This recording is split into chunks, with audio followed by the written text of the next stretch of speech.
session, the topic of which is machine learning and predictive analytics. Well, thinking of machines, what we think, মানে যেটা প্রথমে আমার মাথায় এলো, was the dialogue from Three Idiots, where machines are those combinations which make our works easier.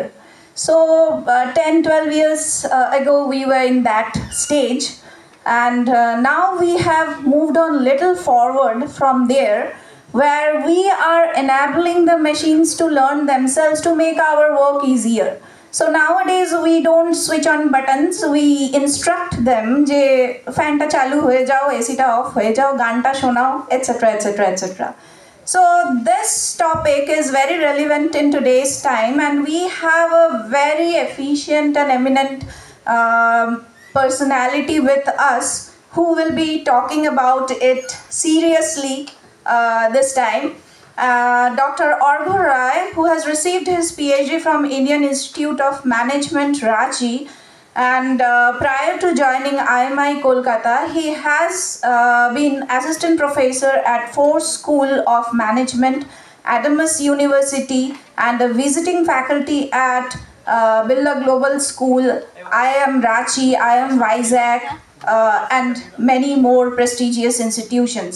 He also has an industrial experience of 2 years at TCS. He has a BTech degree where he is a silver medalist from SRM University. He has to his credit many publications from renowned places with that is ABDC and ABS listed journals. So we welcome you, sir. Over to you. So thank you for the wonderful introduction. So yeah, so definitely talking about machines. Am I audible? Yes. Okay. So definitely talking about machines. So you might have seen Operation Sindoor. So where you have seen that the different missiles launched by India, and they are talking about accuracy, precision. So the precision of something like where they wanted to hit, so they hit the target. So that is what machine learning can do over time. আপনাদের কিছুক্ষণ আগে sir বলছিলেন যে chat জিপিটিতে search করার জন্য কিছু prompt use করে আপনি যদি কিছু বছর আগে যান অ্যারাউন্ড 2020 or 2019 তখন যদি গিয়ে সার্চ করতেন কোনো দিন যে Elon Musk and Rabindrasangeet so has he sang any Rabindrasangeet so there the problem of the chat GPT is to give a reply that yes he has sang some Rabindrasangeet okay Why were they giving such things? Because কোথাও কোনো ইন্টারনেটে ভাবুন গুগলে কোথাও কেউ লিখেছে যেটা কোনো ভেরিফাইড সোর্স নয় সেখান থেকেও পিক আপ করে ওটাকে রেসপন্ড করতো কিন্তু যখন একটা মেশিন ওভার টাইম ওটা শিখছে নিজের ভুল থেকে শিখে ওটাকে কে কোনটা ঠিক কোনটা ভুল সেটাও বুঝতে পারছে আস্তে আস্তে যখন এবার আরও বেটার হচ্ছে better version of itself from the previous one তো তখন সেটাকে বলা হয় মেশিন লার্নিং যেটা ব্যাপারে আমি বলবো আজকে মেশিন লার্নিং তেমনি যে মিসাইল লঞ্চ করেছিল ইন্ডিয়া থেকে তো সেটা কি একবারে গিয়ে সঙ্গে সঙ্গে টার্গেট হিট করতে পারবে না ওটা বারবার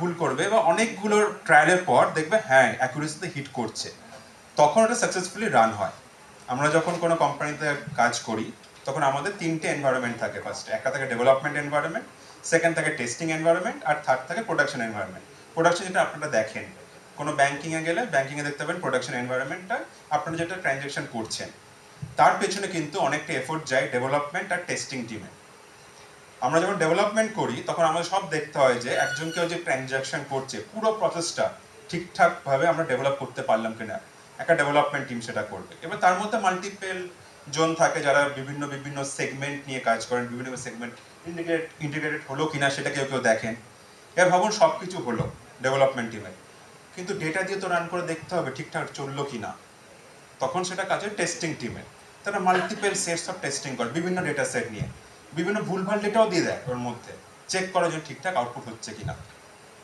তো যখন আমি কাজ করতাম তখন almost 2 crore data per day আমি হ্যান্ডেল করতাম তো এবার ভাবুন ওইখানে কোনো একটা টিম থেকে কিছু একটু ভুল করেছে তখন কি হতো প্রোডাকশন এনভায়রনমেন্ট ডাউন হয়ে যেত চলতো না কোনো একটা ফল যেটা আমরা কোনোদিন দেখিনি আগে সেরকম কোনো একটা ইস্যু চলে এসছে সিম্পল এক্সাম্পল আমাদের ডেট অফ বার্থ আমরা ইন্ডিয়ান স্টাইলে কি লিখি DD MM YY YY বা ডবল ওয়াই যেটা ভাবে লিখি আমরা ইউএস স্টাইল কি MMDDYYY।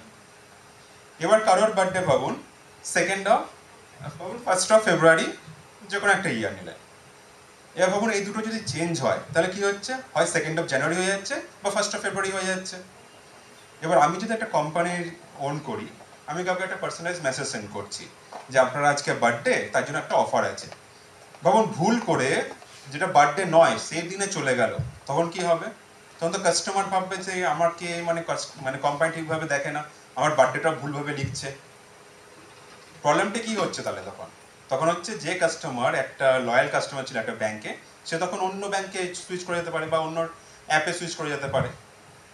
তো এই জন্যই ব্যাপারটা হচ্ছে আর্টিফিশিয়াল ইন্টেলিজেন্স বা মেশিন লার্নিং এইগুলো ডেভেলপ করেছে ওভার টাইম, যে যাতে যেটা ভুল হচ্ছে সেখান থেকে কেন শিখতে পারে মেশিন। ঠিক আছে?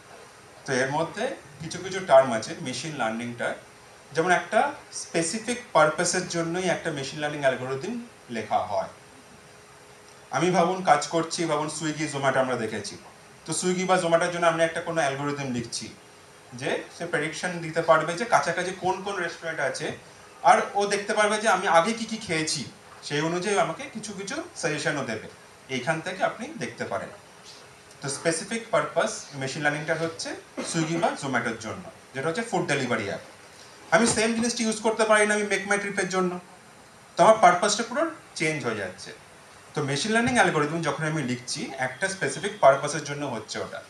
এবার টাস্কটা কি হচ্ছে, আমি যদি অনলাইন ফুড ডেলিভারি সার্ভিসের জন্য বলি তাহলে হচ্ছে টাস্কটা হচ্ছে ভালো ভালো রেস্টুরেন্ট সাজেশন দেওয়া, আর আমাকে দেখানো যে কতটা ডিস্টেন্স ফ্রম মাই হোম, কতটা কাছে আছে, বা from my place from war I am ordering.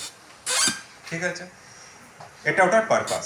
Similarly যেটা মেশিন লার্নিং অ্যালগরিদম লিখছি আমি মেক মাই ট্রিপ বা গোয়াইবিবোর জন্য, তো সেখানে টাস্কটা কি হচ্ছে যে আমাকে যে লোকেশনে যে আমি সার্চ করছি যেখানে ঘুরতে যাব তার আশেপাশে কি কি ভালো হোটেল আছে সেইগুলো দেখানো। তো মেশিন লার্নিং অ্যালগরিদমে সবসময় একটা পারপাস থাকে, একটা টাস্ক করতে হবে ওকে। ঠিক আছে, এবার ভাবুন একটা টাস্ক আমি ক্রিয়েট করেছি, টাস্কটা ডিফাইন করে দিয়েছি। এবার দেখছি পরবর্তীকালে যখন অনেক দিন ধরে চলছে মেশিন লার্নিং অ্যালগরিদমটা, এতদিন ঠিকঠাক চলছিল, কিন্তু পরবর্তীকালে দেখছি ঠিকঠাক সাজেশন দিচ্ছে না। তখন কি হচ্ছে যে performance of the machine learning algorithm is degrading over time. তো তখন তাকে মেশিন লার্নিং অ্যালগরিদম বলবো না। A good machine learning algorithm will also learn over time and its performance will also improve over time. তো এতগুলো যদি parameter fulfil হয় তখনই তাকে আমি একটা ভালো মেশিন লার্নিং অ্যালগরিদম বলবো। ঠিক আছে, আমার স্লাইডে এগুলো আছে, আমি এখনো চালাইনি, সেই জন্য করে দিই। এবার ভাবুন আমরা যখন জোম্যাটো বা সুইগিতে সার্চ করি, কিছু কিছু ড্রব্যাকসও বলছি। এবার আমার বাড়ির পাশে একটা রেস্টুরেন্ট আছে, আমি বাড়ি থেকে দেখতে পাই, কিন্তু আমি জোম্যাটো যখন সার্চ করি ওই রেস্টুরেন্টেরকে নিই, তখন আমাকে দেখায় ওটা আমার বাড়ি থেকে প্রায় 1 কিলোমিটার দূরে, কিন্তু আমার হেঁটে ম্যাক্সিমাম 1 মিনিট লাগবে, পাশেই আছে। তো কিছু কিছু সময় কিছু কিছু অ্যাপ আপনারা দেখবেন অনেক কিছু নিউজে চলছে যে জোম্যাটো, সুইগি বা ব্লিঙ্কিট বা জেপ্টো এদের আগেনস্টে কেস চলছে। কেসটা হচ্ছে এই যে আপনি যদি অ্যান্ড্রয়েড ইউজ করেন ভার্সেস iOS কোনো অ্যাপ ইউজ করেন, তার প্রবলেমটা হচ্ছে ওরা বিভিন্ন রকম প্রাইসিং দেখাচ্ছে। তো আপনারা এই মানে আর্টিফিশিয়াল ইন্টেলিজেন্স কিছু পজিটিভও আছে নেগেটিভও আছে। ওরা নেগেটিভ পার্টটি ইউজ করে কি করছে যে আপনি ভাবুন জানেন না রেস্টুরেন্ট ওইখানেই আছে, তো ডিস্টেন্সটা বাড়িয়ে দিচ্ছে। বা আপনি ভাবুন যে কোনো ফোন ইউজ করছেন, প্রাইস তো সেম থাকা উচিত, ওরা সেটাকে নিয়েও প্লে করছে, কারণ কি ফোনে একটা ইউনিক আইডেন্টিফায়ার থাকে, সেটাকে কাজে লাগিয়ে ওরা কি করছে প্রাইস পয়েন্টটা চেঞ্জ করে দিচ্ছে। এবার ওরা এইভাবে প্লে করছে কারণ কি ওরা ভাবে যে কেউ যদি iOS ইউজ করে সেই অ্যান্ড্রয়েড নিশ্চয়ই ইউজ করবে না, তাহলে আমি যদি প্রাইসটা ডিফারেন্ট রাখিও ওরা তো বুঝতে পারবে না, কাস্টমাররা বুঝতে পারবে না। কিন্তু কেউ দেখেছে সেই জন্য কনজিউমার ফোরামে কেস করেছে, সেই জন্য এখন কেসটা চলছে। তো সেই মানে পার্সপেক্টিভে এখন একটা নতুন জিনিস ইভলভ হচ্ছে, সেটা হচ্ছে ethical artificial intelligence, ethical use of artificial intelligence. যে আমরা আর্টিফিশিয়াল ইন্টেলিজেন্স আছি কিন্তু সেটাকে সঠিকভাবে যেন ব্যবহার করি। ওই জন্যই দেখবেন কোর্ট থেকে অর্ডার দেওয়া হয়েছে যেন প্রাইসিং পয়েন্ট দুজনেরই সেম থাকে। বা ওলো উবার, আমি যে আজকে ভাবুন আসছি, আমি মেট্রো স্টেশন থেকে সার্চ করলাম এখানে আসার জন্য, আমার কলিগও সার্চ করেছে, উনিও পরে আসবেন সেকেন্ড হাফে। তো আমি গুগলে দেখেছি 4 কিলোমিটার দেখাচ্ছে আমাকে মেট্রো স্টেশন থেকে, অলমোস্ট 4 পয়েন্ট সামথিং ছিল। আমি উবারে বুক করলাম তখন দেখে 6.6। আমি ডিস্টেন্সও সেম, আমি যেখানে দেখি সেখানে ডিস্টেন্সও সেম, চেঞ্জ তো হলো না হঠাৎ করে। কিন্তু উবার এটা প্লে করলো, 2 কিলোমিটার এক্সট্রা চার্জ করলো, কিছু বলার নেই। কিন্তু আমি যেহেতু গুগলে সার্চ করেছি অলরেডি, সেটা আমি জানি, দেখে নিয়েছি অলরেডি। সেম আমার কলিগের জন্য হয়েছে, উনিও চেক করেছেন গুগলে, উনি আইএমআই থেকে আসবেন, আর উনি উবারেও চেক করেছেন, সেম জিনিসটা হচ্ছে। তো কিছু কিছু কোম্পানি এটা ব্যাডভাবে ইউজ করছে বা খারাপভাবে ইউজ করে, এই জন্য অনেক প্রবলেম হয়। এটা সব থেকে বাজে প্রবলেম হয় হেলথ কেয়ার সেগমেন্টে, ঠিক আছে? এগুলো আর একটা পার্ট হচ্ছে এথিক্যাল আর্টিফিশিয়াল ইন্টেলিজেন্স। এবার মেশিন লার্নিং পার্টটা দেখে নিই একটু। তো এই ডেফিনেশনটা আমি বলেছিলাম,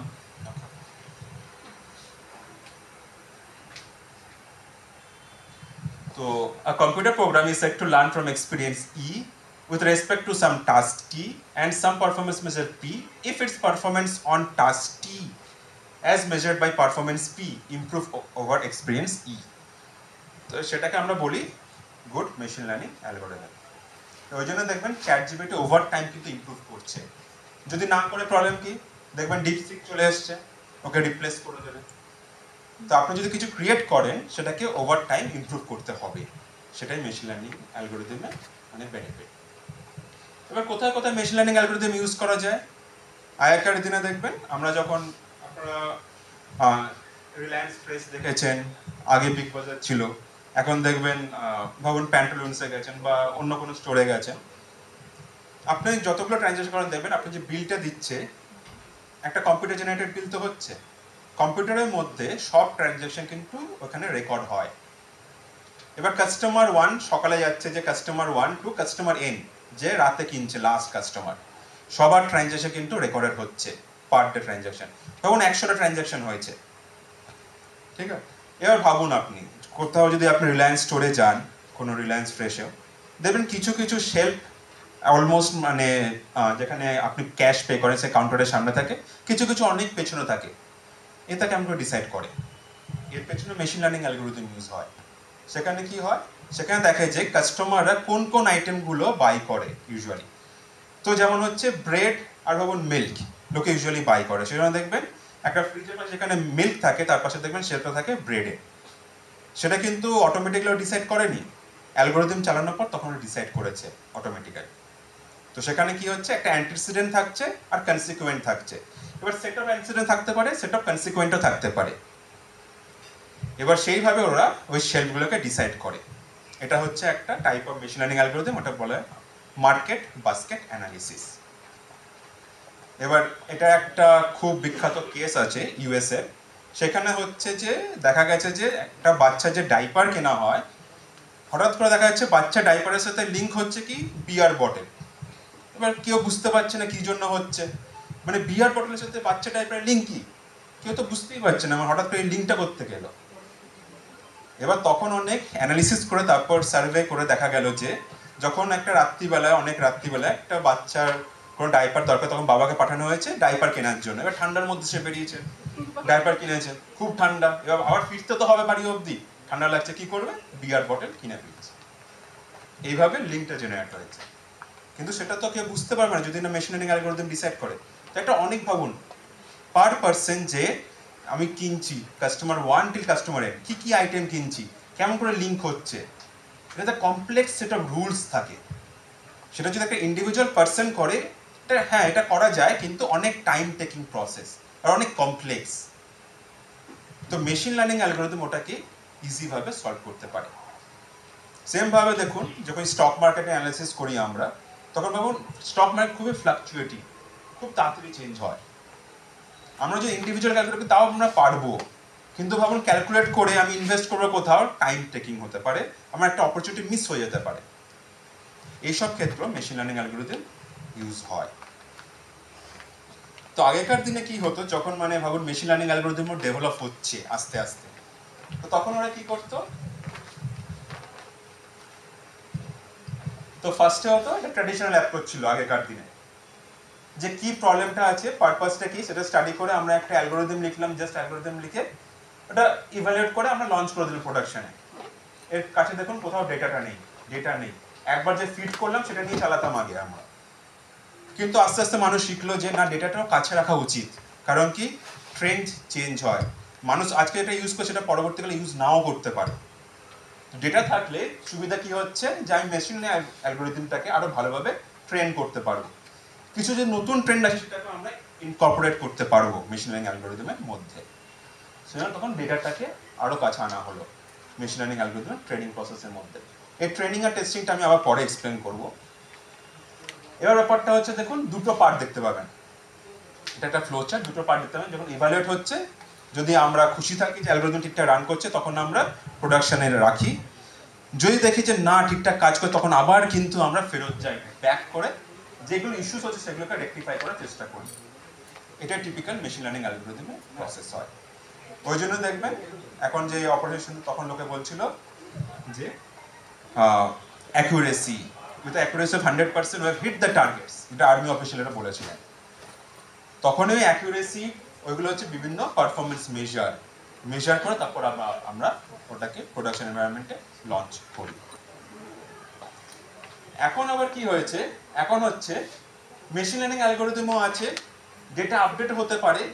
সেখান থেকে কি হচ্ছে ভাবুন 2 কোটি ডেটা, এবার ওইখান থেকে ভাবুন আমি সবটাই যদি ইউজ করি মেশিন লার্নিংটাকে ট্রেন করার জন্য বারবার অনেকটা টাইম লাগে। যখন আমি কাজ করি তখন কিন্তু 2 কোটি ডেটার জন্য প্রায় 3 ঘন্টা চলতো প্রসেসটা।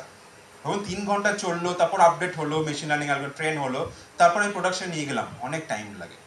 তো কি করে এখন যে একটা ডেল্টা আপডেট করে, যে নতুন যে রেকর্ডগুলো এসে শুধু ওইটাকে নিয়ে আবার ট্রেনিংয়ের প্রসেসে ফেলে দেখার জন্য যে ওইটা কোনো ইস্যুস হচ্ছে কিনা, নাহলে ট্রেনিং হয়ে গেল তখন আবার প্রোডাকশনে ফেলা যায়। তো এতটা ডেভেলপ হয়ে গেছে এখন। তো ওই জন্য দেখবেন চ্যাটজিপিটির নতুন কিছু যদি কোয়ারি আসে, ইন্টারনেটে নতুন উইকিপিডিয়া কিছু অ্যাড হলো, সেটা কিন্তু নিয়ে নিতে পারে ওরা, কারণ কি ব্যাক এন্ড থেকে নতুন ডেটাটা ওরা পিক আপ করে নিচ্ছে। এবার দেখবেন স্যার বলছিলেন generative pre train transformer ChatGPT. এবার জেনারেটিভটা কি, এর ভেতরে দুটো পার্ট ইউজ হয় চ্যাটজিপিটির মধ্যে। একটা হচ্ছে জেনারেটিভ পার্ট থাকে, একটা হচ্ছে ডিটেক্ট করার জন্য একটা ডিফারেন্সিয়েটরও থাকে। মানে ভাবুন আপনি যেটা ডেভেলপ করছেন সেটা যেন অলমোস্ট অথেন্টিক হয় সেটা চেষ্টা করে চ্যাটজিপিটি।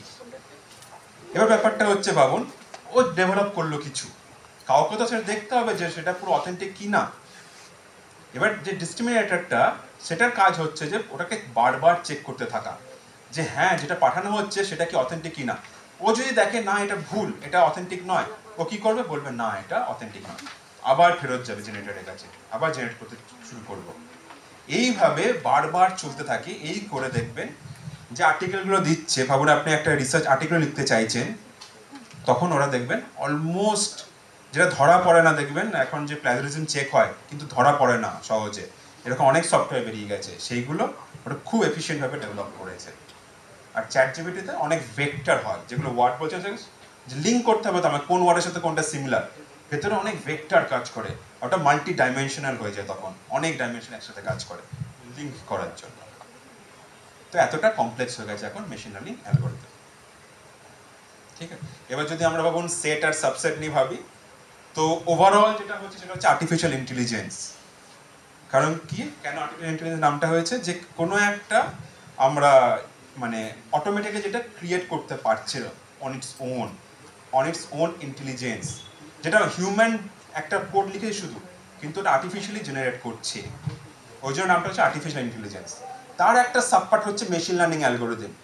মেশিন লার্নিং অ্যালগোরিদম একটা সাবপার্ট হচ্ছে আপনার deep learning, neural network, transformer, generator, এগুলো হচ্ছে একটা সাবপার্ট।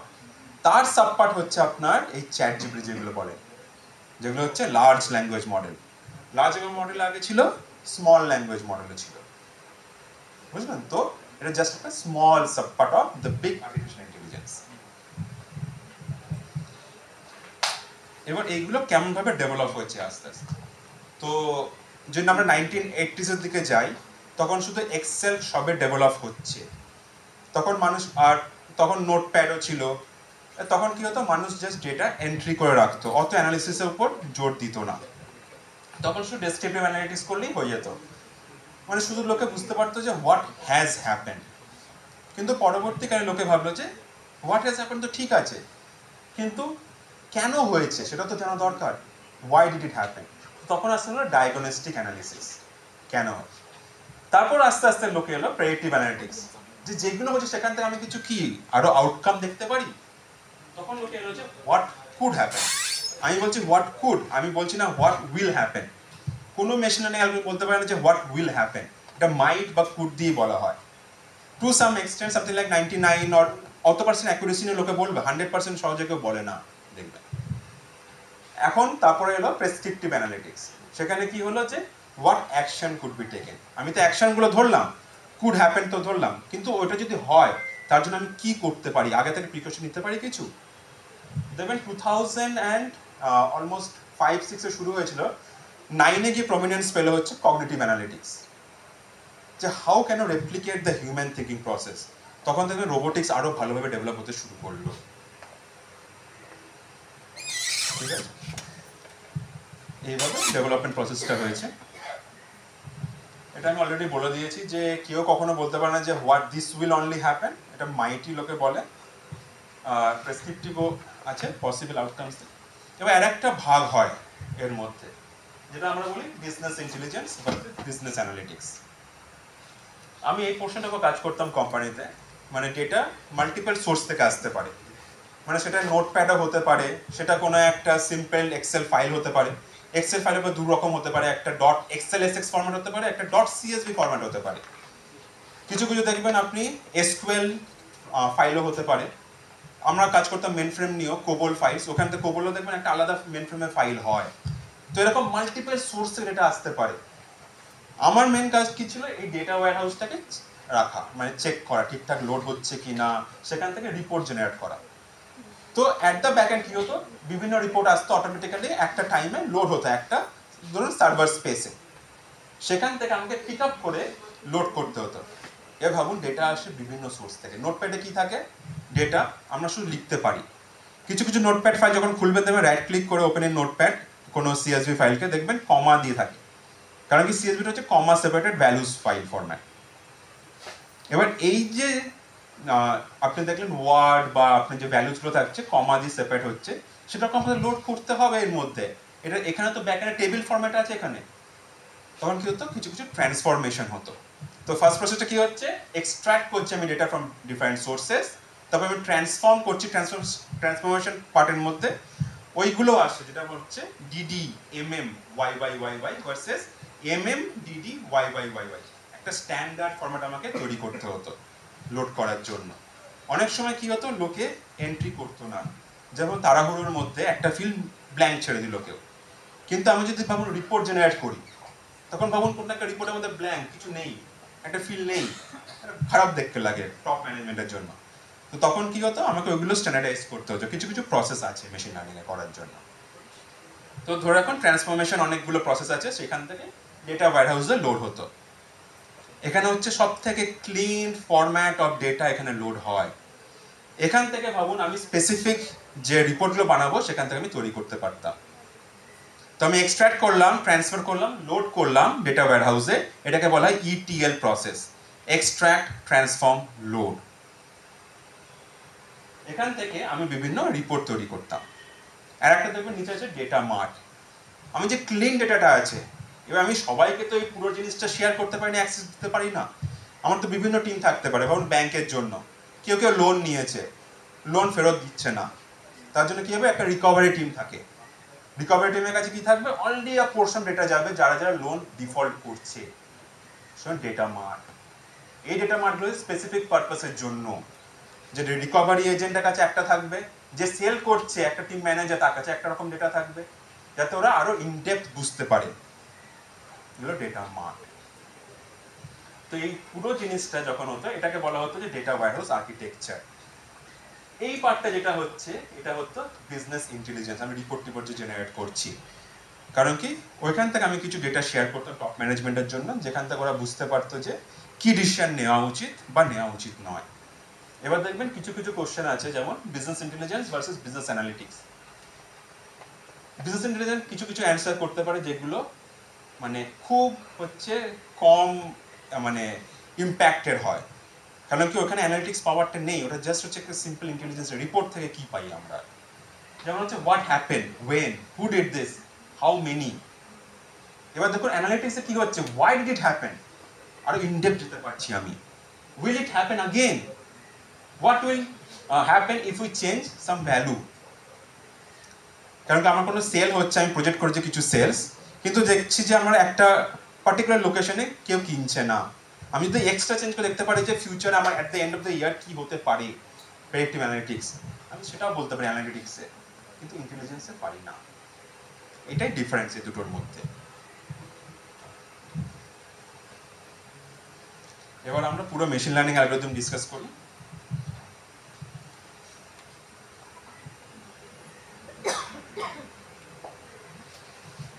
অনেকে আপনারা শুনে থাকবেন মেশিন লার্নিং অ্যালগরিদম লোকে বলে দুটো টাইপ হয়, সুপারভাইজড আনসুপারভাইজড, কিন্তু সেটা আদৌ নয়। কারণ কি মেশিন লার্নিং অ্যালগরিদমে ফার্স্টে হচ্ছে মেইন কিছু ক্যাটাগরিজ হয়, তারপর সাবডিভাইডেড হয় ওটাকে আবার। তো ফার্স্ট যেটা মেইন ক্যাটাগরি সেটা হচ্ছে ভাবুন whether or not they are trained with human supervision. তার আন্ডারে হচ্ছে চারটে ভাগ হয়, সুপারভাইজড, আনসুপারভাইজড, সেমি সুপারভাইজড আর রিইনফোর্সমেন্ট।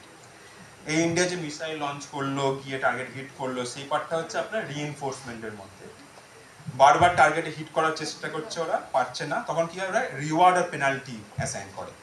আমরা একটা রোবট নিয়ে যখন ট্রেনিং করি, আমি করেছিলাম অনেক আগে, তো রোবট যখন ট্রেনিং করে একটা লাইন ফলোয়ার, সিম্পল যেটা ফার্স্ট ক্লাসে হয়, একটা সিম্পল লাইন ফলোয়ার, একটা লাইন ফলো করে রোবটটা এগোবে।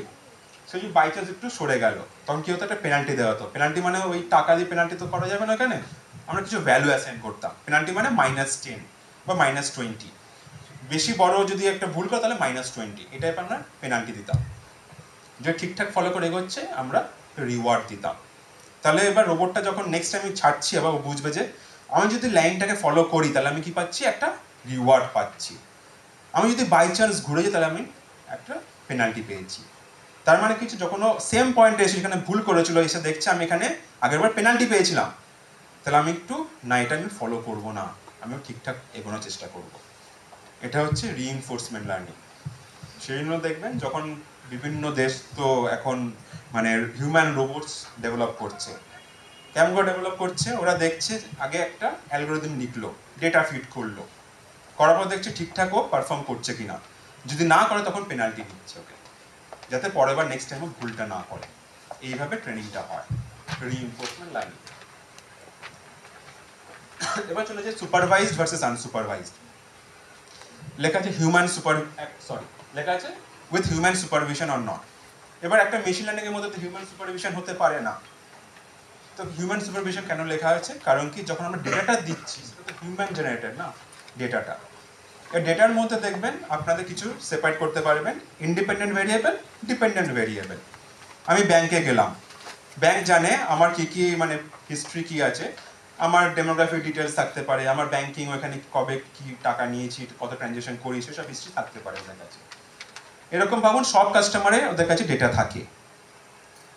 এবার আমি গেলাম লোন নেওয়ার জন্য, ভাবুন তো আমার ডিপেন্ডেন্ট ভেরিয়েবল কি, লোন, ওরা স্যাংশন করবে কি না, ইয়েস বা নো, এটা আমার ডিপেন্ডেন্ট ভেরিয়েবল। ভার্সেস অনেকগুলো ইন্ডিপেন্ডেন্ট ভেরিয়েবল, যেমন জেন্ডার হতে পারে, এজ হতে পারে, ইনকাম হতে পারে, ট্রানজ্যাকশন হিস্ট্রি হতে পারে, রেগুলার ট্রানজ্যাকশন ফ্রিকোয়েন্সি হতে পারে, এরকম বিভিন্ন মাল্টিপল কলামস হতে পারে ইন্ডিপেন্ডেন্ট ভেরিয়েবলস। এরকম ভাবুন এতগুলো কাস্টমারের জন্য একটা ব্যাংকের কাছে ডেটা আছে, তো ওভার টাইম কি করে, ওরা লার্ন করে মেশিন লার্নিংটা। কিভাবে লার্ন করে, যে প্রত্যেক combination of independent variable values, তো এটা যদি আমি একটা লিখি আমার জন্যই, ভাবুন মেল, ভাবুন 34 ইয়ার্স, এবার যদি আমি একটা লিখি একটা পুরোটা, তো একটা তো টিউবের মতো ফর্ম হচ্ছে না সব ভ্যালুজগুলো দিয়ে, একটা ভাবুন একটা সিম্পল একটা ডেটা ফর্ম হলো টিউবের। এর আগেনস্টে কি হচ্ছে, আমি এখনো অবধি লোন নিইনি বা ব্যাংক বলছে আমি লোন নিতে পারি না, তো একটা নো ক্রিয়েট হলো এন। এরকম সবার জন্য ক্রিয়েট হচ্ছে ইয়েস বা no at the back and, একটা ডিপেন্ডেন্ট ভেরিয়েবলের মধ্যে। এবার মেশিন লার্নিং অ্যালগরিদম কি করবে, ও চেক করতে থাকবে এই কম্বিনেশনের জন্য ইয়েস হচ্ছে, এই কম্বিনেশনের জন্য নো হচ্ছে। ট্রেনিং চলতে থাকবে, বারবার সব কম্বিনেশনে চেক করে দেখবে। এখানে সুপারভিশনটা কি, আমার ডিপেন্ডেন্ট ভেরিয়েবলটা, আমার গোলটা কি, যে প্রেডিক্ট করা যে লোন নেবে কি নেবে না মানুষটা, ইয়েস অর নো। তো সুপারভিশনটা কি হচ্ছে, গাইডিং ফ্যাক্টরটা হচ্ছে আমার ডিপেন্ডেন্ট ভেরিয়েবলটা। তো যে যে ক্ষেত্রে ডিপেন্ডেন্ট ভেরিয়েবল থাকে যেটা গাইড করা আমার প্রসেসটাকে, যেমন লোন নেবে কি নেবে না, কোনো ব্যাংক দেখবেন যে ক্রেডিট কার্ড দেয়, বিভিন্ন ক্লাস থাকে দেখবেন, gold class, platinum class, silver class, কাকে কোন কার্ডটা দেবে ওটাও ডিসাইড হয় machine learning algorithm, supervised machine learning algorithm. তারপর আপনি সেলস ফোরকাস্ট করছেন, ডিপেন্ডেন্ট ভেরিয়েবলটা কি? আপনার সেলসের যে ফিগারগুলো আছে, ভ্যালুসগুলো ডিপেন্ডেন্ট ভেরিয়েবল। তো এই সবগুলো হচ্ছে আপনার সুপারভাইজড মেশিন লার্নিং অ্যালগরিদমের মধ্যে পড়ে। এবার ভাবুন, আমি এখানে কাউকে ভাবুন অত বেশি চিনি না, এবার ভাবুন আমি সবাইকে নিয়ে একটা সেগমেন্ট করছি। আমি এটা কেন বললাম সবাইকে বেশি চিনি না? কারণ কি, যখন মেশিন লার্নিং অ্যালগরিদমের মধ্যে কোনো কিছু ক্রাইটেরিয়া সেট করা হচ্ছে না, আমি পুরো ছেড়ে দিচ্ছি মেশিন লার্নিং অ্যালগরিদমের উপরে যে তুমি ডিসাইড করো কি করবে, কোনো ডিপেন্ডেন্ট ভেরিয়েবল নেই, তখন হচ্ছে unsupervised, there is no supervision. Example হচ্ছে ক্লাস্টারিং। যেমন হচ্ছে গ্রুপ অফ কাস্টমারকে ক্লাস্টার করছি, টার্গেট কাস্টমার্স। আমি যখন কোনো একটা কোম্পানির জন্য ভাবুন, একটা কোলগেট কোম্পানির জন্যই ভাবুন, আমি যদি টার্গেট করি যে বিভিন্ন রকম দেখবেন টুথপেস্ট আছে, কোন টুথপেস্টটা কোন সেগমেন্টে বেশি মানে কার্যকর হবে, তো তখন আমরা কি করি, তখন ওরা চেক করে যে কোন কোন কাস্টমার সেগমেন্টে কোন অ্যাডটা স্পেসিফিক রান করা যায়, তখন ওরা ক্লাস্টারিং অ্যালগরিদম চালায়, ওর মধ্যে কোনো ডিপেন্ডেন্ট ভেরিয়েবল থাকে না। আপনি ভাবুন সিম্পল একটা গ্রাফ বানাচ্ছেন, ওখানে তো বলেন না যে আপনি এটা ডিপেন্ডেন্ট এটা ইন্ডিপেন্ডেন্ট, এভাবে তো বলে দেন না। অটোমেটিকলি দেখবেন এক্সেলে ফেলে দিলে অটোমেটিক একটা গ্রাফ জেনারেট হয়ে যায়, জাস্ট ডেটা সেটটা দেন অটোমেটিকলি জেনারেট করে। ডেটা ভিজুয়ালাইজেশন একটা type of unsupervised machine learning. আপনি যখন ফ্যাক্টর অ্যানালিসিস করছেন রিসার্চে, ফ্যাক্টর অ্যানালিসিস অনেকগুলো ফ্যাক্টর আছে, সেখান থেকে বার করছি কোনগুলো ইম্পর্টেন্ট ফ্যাক্টর হতে পারে। আমি তো বলছি না এটাই ইম্পর্টেন্ট হতে পারে, আনসুপারভাইজড মেশিন লার্নিং প্রবলেম। এবার এই দুটোর কম্বিনেশন করে এসছে সেমি সুপারভাইজড মেশিন লার্নিং, যেটা ফেসবুক ইউজ করত, এখনো করে। এর মধ্যে দেখবেন আপনি যখন নতুন একটা প্রোফাইল খুলেছেন, প্রোফাইল খোলার পর আপনি যখন একটা পিকচার আপলোড করেন ফার্স্ট টাইম, তখন দেখবেন ওই পিকচারের উপর একটা স্কোয়ার করে জিজ্ঞাসা করবে এটা কি, আপনি নাম লিখবেন, নাম লিখলেন, এন্টার দিলেন, সেভ হলো। এইভাবে ফার্স্ট 2-3 বারও জিজ্ঞাসা করলো এটা কে এটা কে এটা কে, বারবার জিজ্ঞাসা করতে থাকলো। এবার যখন আপনি নামটা লিখছেন, ভাবুন আপনার ফ্রেন্ড বা কলিগের প্রোফাইল অলরেডি আছে ফেসবুকে, নাম লেখা মানে দেখবেন ট্যাগ হয়ে যায়, হাইলাইট হয়ে যায়, লিঙ্ক হয়ে গেল অ্যাকাউন্টের সাথে। ওইখানেও চেক করবে যে এই প্রোফাইলের সাথে কী কী পিকচার আপলোড করেছে ফ্রেন্ড, ঠিক আছে? ওইখানে ফেসটা থেকে ও বারবার ডিটেক্ট করার চেষ্টা করবে। এই পুরোর যে ফেস আছে সবগুলো একটা ও ক্লাস্টারিং করা শুরু করছে, মানে এই পার্সেন্টটার এই ফেস আছে, মানে বিভিন্ন পিকচারে এই ফেসটা আছে।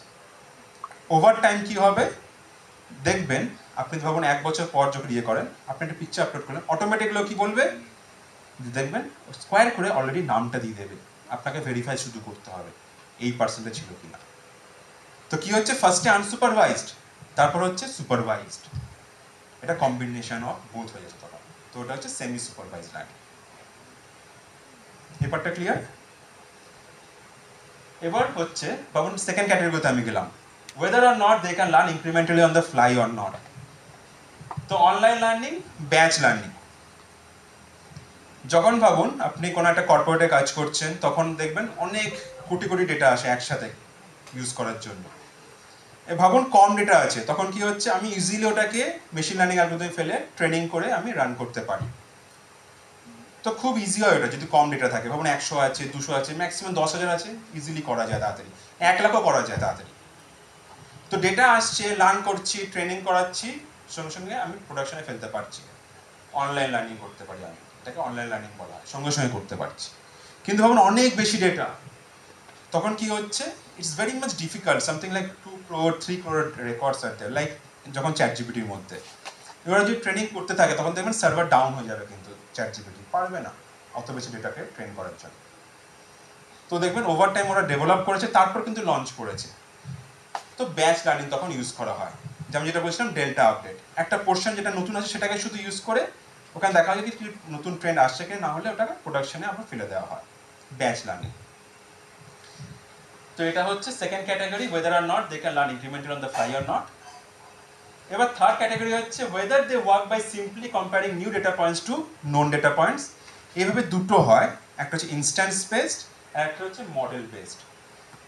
ইনস্ট্যান্স বেসড হচ্ছে ভাবুন আমি শুধু একটা অ্যালগরিদম জানি, আমি ওটাকে ইউজ করছি। তো ভাবুন আমি লজিস্টিক রিগ্রেশন জানি, ওটাকে আমি ইউজ করছি। কিন্তু এখন তো ভাবুন অনেকগুলো অ্যালগরিদম আছে মার্কেটে, তো বিভিন্ন অ্যালগরিদমের performance on a single data set can also vary. এবার যখন একটা ভাবুন সেম ডেটা সেট অনেকগুলো অ্যালগোরিদম আছে, অন্য কোনো একটা অ্যালগোরিদম যেটা আমি জানি না সেটা দেখছি পারফরমেন্স বেটার হচ্ছে, আমি সেটা ইউজ করা উচিত ছিল আমার। তো মডেল বেসডে কি হয়, অনেকগুলো অ্যালগোরিদম সেম ডেটাসেটের উপর আপনি রান করলেন, যেটা হচ্ছে অটোমেটিক মেশিন লার্নিং এখন এসছে। সেই জন্য অনেকগুলো অ্যালগোরিদম সেম ডেটাসেট রান করছি, সব পারফরমেন্স দেখছি আমি, বেসড অন দ্যাট আমি কম্পেয়ার করে বলতে পারছি এটাকে আমি ইউজ করব। তো মডেল বেসড হচ্ছে, ইনস্ট্যান্স বেসড থাকছে না। তো বিভিন্ন ক্যাটাগরি অফ মেশিন লার্নিং হয়, তার আন্ডারে আবার বিভিন্ন সাব ক্যাটাগরি হয়। তো it's not only this supervised আনসুপার, এটা অনেক ক্যাটাগরিজ হয়, ঠিক আছে। তো এগুলো আমি শেয়ার করে দেবো, এগুলো অলরেডি আছে। কিছু কিছু চ্যালেঞ্জেসও বলে নিই আগে প্রসিড করার আগে, যেগুলো ইউজুয়ালি ফেস করে মানুষ। একটা আমি অলরেডি বলে দিয়েছি, যেটা দেখবেন ডেট অফ বার্থ নিয়ে হয়, খুব প্রবলেম হয়। আর একটা প্রবলেম হয় যখন মানে কেউ ডেটা ফিল করে না, দেখবেন আপনি কোনো যদি স্টোরে যান তাড়াতাড়ি ওরা ফিল করে, বাই চান্স কোনো ভুল করলো সেটা সিস্টেম ভুল থেকে যায়। প্রবলেম হয় যারা ব্যাক এন্ডে কাজ করছে। তো আমি যখন একটা ক্লায়েন্টের জন্য কাজ করতাম, তো বড় ক্লায়েন্ট ছিল, ইউএস বেস্ট ক্লায়েন্ট। তো এমনও হয়েছে একটা সিচুয়েশন যখন মানে 2 কোটি ডেটার মধ্যে একটা কোনো রেকর্ড লোড হচ্ছে না। তো অলরেডি 2 ঘন্টার মানে আমরা ওটাকে ওয়ার্কফ্লোটাকে জব বলতাম, অলরেডি 2 ঘন্টা চলে গেছে জবটা, তারপর কি ফেল হচ্ছে, 3 ঘন্টায় শেষ হতো। কিন্তু যখন ফেলে তখন কি হচ্ছে, দেখাচ্ছে যে new record is there which is not actually being consistent with the format. মানে টেবিলে তো একটা ফরম্যাট আছে, কিন্তু কেউ অন্য ফরম্যাটে দিয়েছে। যেমন ডেট ফরম্যাটটা হচ্ছে, ভাবুন লেখা আছে আমার DD/MM/YYYY, কেউ দিচ্ছে কি ডট দিয়ে দিয়েছে, রিড করছে না সিস্টেম। এবার 2 কোটির মধ্যে খুঁজে পাবো তো ডিফিকাল্ট। ওর জন্য প্রবলেম কি হচ্ছে, আমার যে পরবর্তীকালে যেগুলো ছিল টাস্কগুলো বা জবগুলো, সেগুলো কিছুই রান হচ্ছে না। আমার যদি ওখানে ডিলে হয় লোড করতে, তার মধ্যে কি হচ্ছে, প্রোডাকশন সার্ভার আমি আপ করতে পারছি না। তার মধ্যে কি হচ্ছে, আমার ক্লায়েন্টের কিছু বিজনেস লস হতে পারে, বুঝতে পারছেন। তো এটা কি জন্য হয়, মানে যে এজেন্ট ওখানে ডেটাটা লোড করছে সে জানে না নিশ্চয়ই এই ফরম্যাটেই দেওয়া উচিত। তো অনেক সময় কি হয়, মিসিং ভ্যালুজ একটা প্রবলেম হতে পারে, ডেটা স্ট্যান্ডার্ড নট ম্যাচিং একটা প্রবলেম হতে পারে। আবার কিছু কিছু সময় যখন মেশিন লার্নিং অ্যালগোরিদম ভাবুন আমি ইউজ করছি, আমি ভাবুন একটা ট্রেনিং দেওয়ার আগে অনেক ডেটা কালেক্ট করে নিচ্ছি, অনেকগুলো কলমস আছে, কারণ কি আমি জানতাম না যে কোনগুলো ইম্পর্টেন্ট হতে পারে। এর জন্য কি হচ্ছে, অনেক কলমস, কিছু কিছু হচ্ছে not relevant for the particular, আমি আগে বলছি পারপাস। মেশিন লার্নিং অ্যালগরিদম চালাচ্ছি, পারফরমেন্স ইমপ্রুভ হচ্ছে না, অ্যাকুরেসি খুব কম, 50%, 45% আসছে। তো তখন কি হয়, আমাদের কিছু কিছু কলম যেগুলো নট নেসেসারি সেগুলোকে ডিলিট করে নিতে হয়, তারপরে প্রসিড করতে হয়, সেগুলো বার করা যায় মেশিন লার্নিং অ্যালগরিদম দিয়ে। তো অনেক রকমের ইস্যু হতে পারে মিসিং ডেটার ওপর। কিছু কিছু সলিউশন আছে, আমি জাস্ট একটা এক্সাম্পল দিচ্ছি। ভাবুন একটা কলমের মধ্যে কিছু মিসিং ভ্যালুজ আছে, এজ কলমের মধ্যে, আমি যদি ওটা রিপোর্টে নিয়ে যাই, প্রবলেম হচ্ছে ওইটা মিসিং ভ্যালু থেকে যেতে পারে। কিন্তু আমি যদি based on all the other records যেটা দেয়, আমি যদি একটা ক্যালকুলেট করে একটা কিছু ভ্যালু পুট করে দিতে পারি ওইখানে, যেটা আমরা বলি ইম্পিউটেশন, তাহলে কি হচ্ছে, আমার রিপোর্টে এফেক্ট করছে না। কারণ কি একজনের এজ অতটা আমার জন্য ম্যাটার করবে না, যে রিপোর্ট দেখছি আমি একটা ডিসিশন মেকার জন্য অতটা এফেক্ট করবে না। বা একটা অপশন কি হচ্ছে, পুরো রেকর্ডটা ডিলিট করে দিলাম রিপোর্টের পাঠানোর আগে, দেখো অমিশন। এবার ভাবুন যে আমরা যদি একটা সিম্পল ডেটা কালেকশনের জন্য যাই, পন্ডিত ট্রিপ সার্ভে করছি, একটা সার্ভে কোশ্চেন নিয়ে গেছি, একটা ডেটা কালেকশন আমি একটা রিসেন্ট করেছি একটা হেলথ কেয়ার সেগমেন্টের জন্য, পার রেকর্ড পার ডেটা যে কালেক্ট হয়েছে তার জন্য আমাকে প্রায় 500 রুপিস করে দিতে হচ্ছে, কারণ কি একটা সেন্সিটিভ ডেটা হেলথ কেয়ার। এবার ভাবুন আমি যদি একটা রেকর্ড এমনি সিম্পল ডিলিট করে দিই, অমিট করে দিলাম, তার মানে কি হচ্ছে, আমার 500 টাকা যেটা আমি খরচ করেছি সেটা তো চলে গেল। এরকম অনেক কোম্পানি যেমন কান্তার ডেটা কালেকশন করে, অ্যানালিসিস করে, per record they have to spend some money. আর একটা যেটা প্রবলেম সেটা হচ্ছে টাইমও স্পেন্ড করছে, কোনো একজন রিসোর্স যাচ্ছে সে ডেটা কালেক্ট করছে। আর ইউএস বেসড ক্লায়েন্ট হলে কি হচ্ছে, ওটা দেখবেন বিলেবল আওয়ার্স হয়, পার আওয়ার বেসিসে বিল হয়। তো টাইম মানি সবগুলোই খরচ হচ্ছে। তো omission is the last option that we take. যদি কোনো সেন্সিটিভ ডেটা না থাকে, যদি টাকা খরচ হয়, তখন অমিশনে যাই। তাও কি only when 5% of the records in the entire data set is only missing, then only go for omission, otherwise not. তখন আমরা ইম্পিউটেশনই বেশি জোর দিই, ঠিক আছে। আমি আপনাদের কিছু ডেটা সেট পাঠিয়েছিলাম, একটু করে নিই, তারপর আবার থিওরি পার্টে দেখে নেব।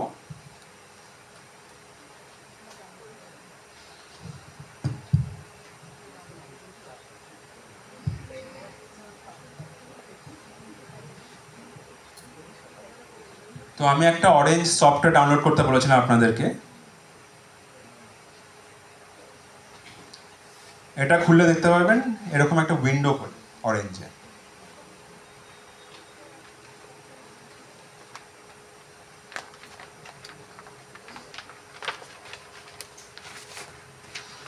যেহেতু আমরা এডুকেশন সেগমেন্টে আছি, তাই আমি বেশিরভাগ মানে এডুকেশন রিলেটেড ডেটা সেটই নিয়েছি।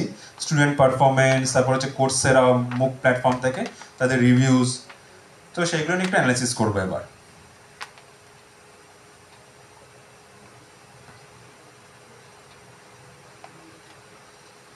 তো ডেটা সেটগুলো আমি ক্যাগেল থেকে নিয়েছি, এটা বলে নেওয়া বেটার, কারণ কি অনেক এথিক্যাল কনসার্ন হয়। তো ক্যাগেল থেকে নিয়েছি, সেজন্য ক্যাগেল প্ল্যাটফর্ম থেকে আপনি ডাউনলোড করতে পারেন। ডেটা সেটটা একবার দেখে নিই।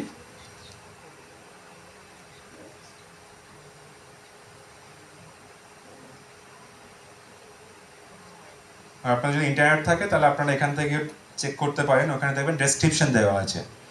এবার আমরা যখন কোম্পানিতে কাজ করতাম, সবসময় যখন কিছু হতো মানে ডেটা সেট পেতাম, তার সব ভেরিয়েবলের ডেসক্রিপশন দেওয়া থাকতো। যদি কোনো মিসিং থাকে, it's always better to ask the client. কারণ কি একবার আপনি সই করে নেওয়ার পর, প্রসিড করার পর যদি দেখেন কোনো ডেটা সেটের ডেসক্রিপশন নেই, আপনি প্রবলেমে পড়বেন, কারণ কি আপনি ওটা নিয়ে অ্যানালাইসিস করতে পারবেন না।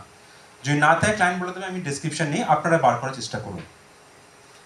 তো ডেসক্রিপশন দেওয়া আছে, আমি জাস্ট একবার ওভারভিউ দিয়ে দিচ্ছি। ডেটা সেটের মধ্যে দেখবেন জেন্ডার আছে, একটা রেস বা এথনিসিটি আছে, একটা প্যারেন্টাল লেভেল অফ এডুকেশন আছে, লাঞ্চ খেয়েছে কিনা সেটা আছে, লাঞ্চ মানে পরীক্ষাটা লাঞ্চের পর হতো সেই জন্য, আর টেস্ট প্রিপারেশন কী আছে সেটা আছে, নান বা কমপ্লিটেড, আর তারপরে বিভিন্ন সাবজেক্ট স্পেসিফিক স্কোর্স আছে, ম্যাথস, রিডিং আর রাইটিং স্কোর। এবার দেখবেন ওখানে লেখা আছে এই তিনটেকে ডিপেন্ডেন্ট ভেরিয়েবল হিসেবে ইউজ করা যায়। বা যদি ভাবুন এখানে এই তিনটেই দেওয়া আছে, আমি ভাবুন একজন machine learning analyst, business analyst, যে মানে মেশিন লার্নিং অ্যালগরিদম নিয়ে কাজ করছে। এবার এখান থেকে ভাবুন আমি একটা নতুন কলাম ক্রিয়েটও করতে পারি, যেটাকে আমরা বলি একটা মেশিন লার্নিং টার্মে ফিচার ইঞ্জিনিয়ারিং করছি। আমি একটা নতুন feature, independent variable dependent variable বলে ফিচার, নতুন একটা ফিচার ডেভেলপ করছি, ক্রিয়েট করছি। কি করতে পারি আমি? একটা ওভারঅল স্কোর করতে পারি বা অ্যাভারেজ স্কোর করতে পারি, নতুন কলাম। সিম্পল একটা আমি অ্যাভারেজ ফর্মুলা লাগিয়ে আমি ক্রিয়েট করে নিতে পারি, বা আমি এখন করছি না, অলরেডি তিনটা আছে, এটা নিয়ে ইউজ করবো। তো এখানে ডিপেন্ডেন্ট ভেরিয়েবল কি? আমার ম্যাথ স্কোর হতে পারে, বা আমার রিডিং স্কোর হতে পারে, বা আমার রাইটিং স্কোর হতে পারে। আমি বলছি ডিপেন্ডেন্ট ভেরিয়েবল মানে আমি কোনটা ইউজ করব? Supervised machine learning. তো যখন আমি একটা ক্লায়েন্টের প্রপোজাল লিখবো, আমি যে আমি কি করব, আমি লিখবো এখানে আমি সুপারভাইজড মেশিন লার্নিং প্রবলেম এটা, তো আমি supervised machine learning algorithm use করব, এটাও মেনশন করতে হয় কোনো কনসাল্টিং প্রজেক্ট প্রপোজাল। আর এখানে আমার ইন্ডিপেন্ডেন্ট ভেরিয়েবলস কোনগুলো হচ্ছে? আপনার জেন্ডার থেকে টেস্ট প্রিপারেশন কোর্স অবধি, এগুলো সব হচ্ছে আপনার ডিপেন্ডেন্ট ভেরিয়েবল। এবার আর একটা আমি প্রবলেম বলে দিচ্ছি এখানে, দেখুন একটা machine learning algorithm at the back end, ও কি আমি যখন একটা কি প্রেস করি এখানে, অ্যাট দ্য ব্যাক এন্ড কিন্তু ওই 1-0ই যাচ্ছে। মেশিন লার্নিং অ্যালগোরিদম, একটা মেশিন কিন্তু বুঝতে পারে না একটা ওয়ার্ড কি লেখা আছে, একটা মেশিন বোঝে বেটার নাম্বারসগুলোকে।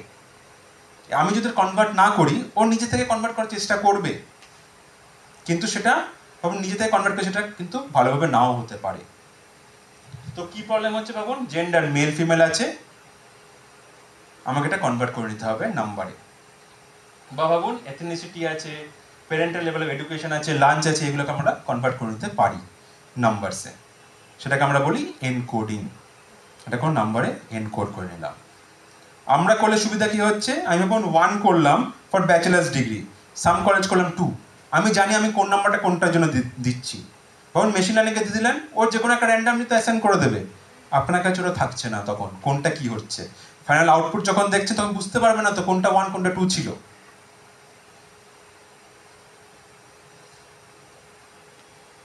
আমি একটা অরেঞ্জ টুল ইউজ করছি, এখানে হচ্ছে drag and drop. Drag and ড্রপের সুবিধাও আছে, অসুবিধাও আছে। সুবিধা কি হচ্ছে, ইজিলি আমি ড্র্যাগ করব, তাড়াতাড়ি হয়ে যাবে, একটা আউটপুটও পেয়ে যাবো, আন্ডারস্ট্যান্ডিং পারপাসে ঠিক আছে। ড্রব্যাক কী হচ্ছে, এই যে কোনটা 1 করলাম কোনটা 2 করলাম সেটা তো আমি বুঝতে পারবো না এখানে, এটা কাস্টমাইজেবল নয়, এটা তো ওটা ডেভেলপ করেনি ওইভাবে। সেই জন্য তখন দেখবেন পাইথন বা আর লোকে ইউজ করে, যেখানে নিজেরা কোডিং করে। এবার আমি আইটি ফিল্ডে আছি, আইটি এখানে পড়াই আইএমআইতে। তো আমাদের ফিল্ডের প্রবলেমটা কী হচ্ছে, কিছু বছর আগে আমরা বলতাম আর খুব ভালো, আর খুব ভালো ইউজ হয়, সব জায়গায় আর ইউজ হয়। এখনও বলতে পারি আমি আর স্ট্যাটিস্টিক্যাল অ্যানালিসিসের জন্য খুব ভালো সফটওয়্যার, কিন্তু দেখবেন এখন লোকে কি ইউজ করছে, পাইথন। লোকে বলছে পাইথন, কিছু বছর পর আমি জানি পাইথনও থাকবে না, তখন নতুন করে একটা টুলও আসতে পারে, সফটওয়্যার আসতে পারে। আগে তো আমরা যখন ছোটো থেকে করতাম তখন সি সি প্লাস প্লাস লোকে বলতো, এখন আছে। এখন হ্যাঁ ব্যাকএন্ডে ডেভেলপ করার জন্য কিছু কিছু এই পাইথন বারেও থাকতে পারে সি সি প্লাস প্লাস, কিন্তু অত ওয়াইডলি ইউজ হয় না। তো এতটাই এটা ফার্স্ট ডেভেলপিং যে কিছু টুল এখন ইউজ হয় সেটা পরবর্তীকালে ইউজ নাও হতে পারে। এবার ভাবুন আমাদের যে ডেটা সেটটা সেটা একটু লোড করার চেষ্টা করি। এবার ফার্স্টে চেক করতে হবে এটা কী ফরম্যাটে আছে। এটা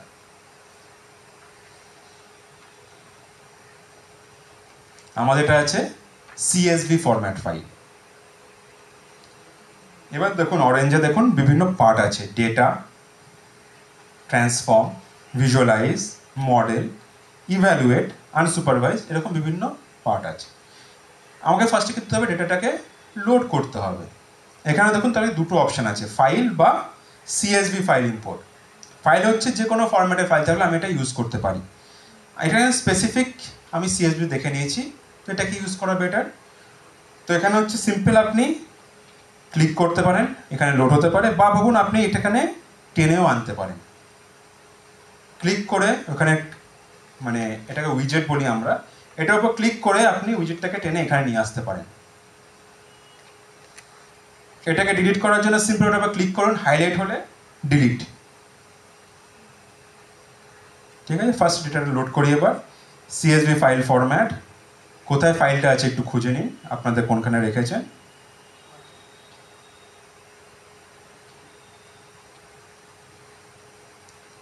ওই ফোল্ডারে গিয়ে ফাইলটাকে সিম্পলি সিলেক্ট করে ওপেন করলি ফাইলটা এখানে দেখবেন লোড হয়ে গেছে। আপনাকে প্রিভিউ দেখাবে।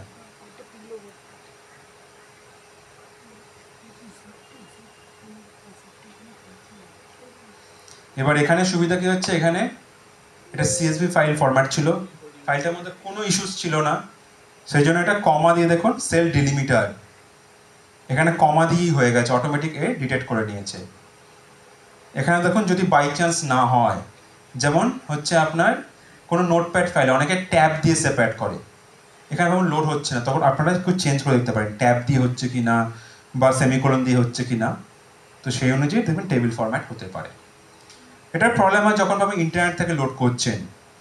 এখন দেখবেন এই সাইবার সিকিউরিটি নিয়ে খুব ইস্যুস চলছে, সেজন্য ইন্ডিয়া গভর্নমেন্ট কি বলছে, আপনারা অনলি অথরাইজ সাইট থেকে লোড করুন। সেখানে সবসময় সুবিধা হচ্ছে ওপরে চেক করা HTTPS আছে কিনা।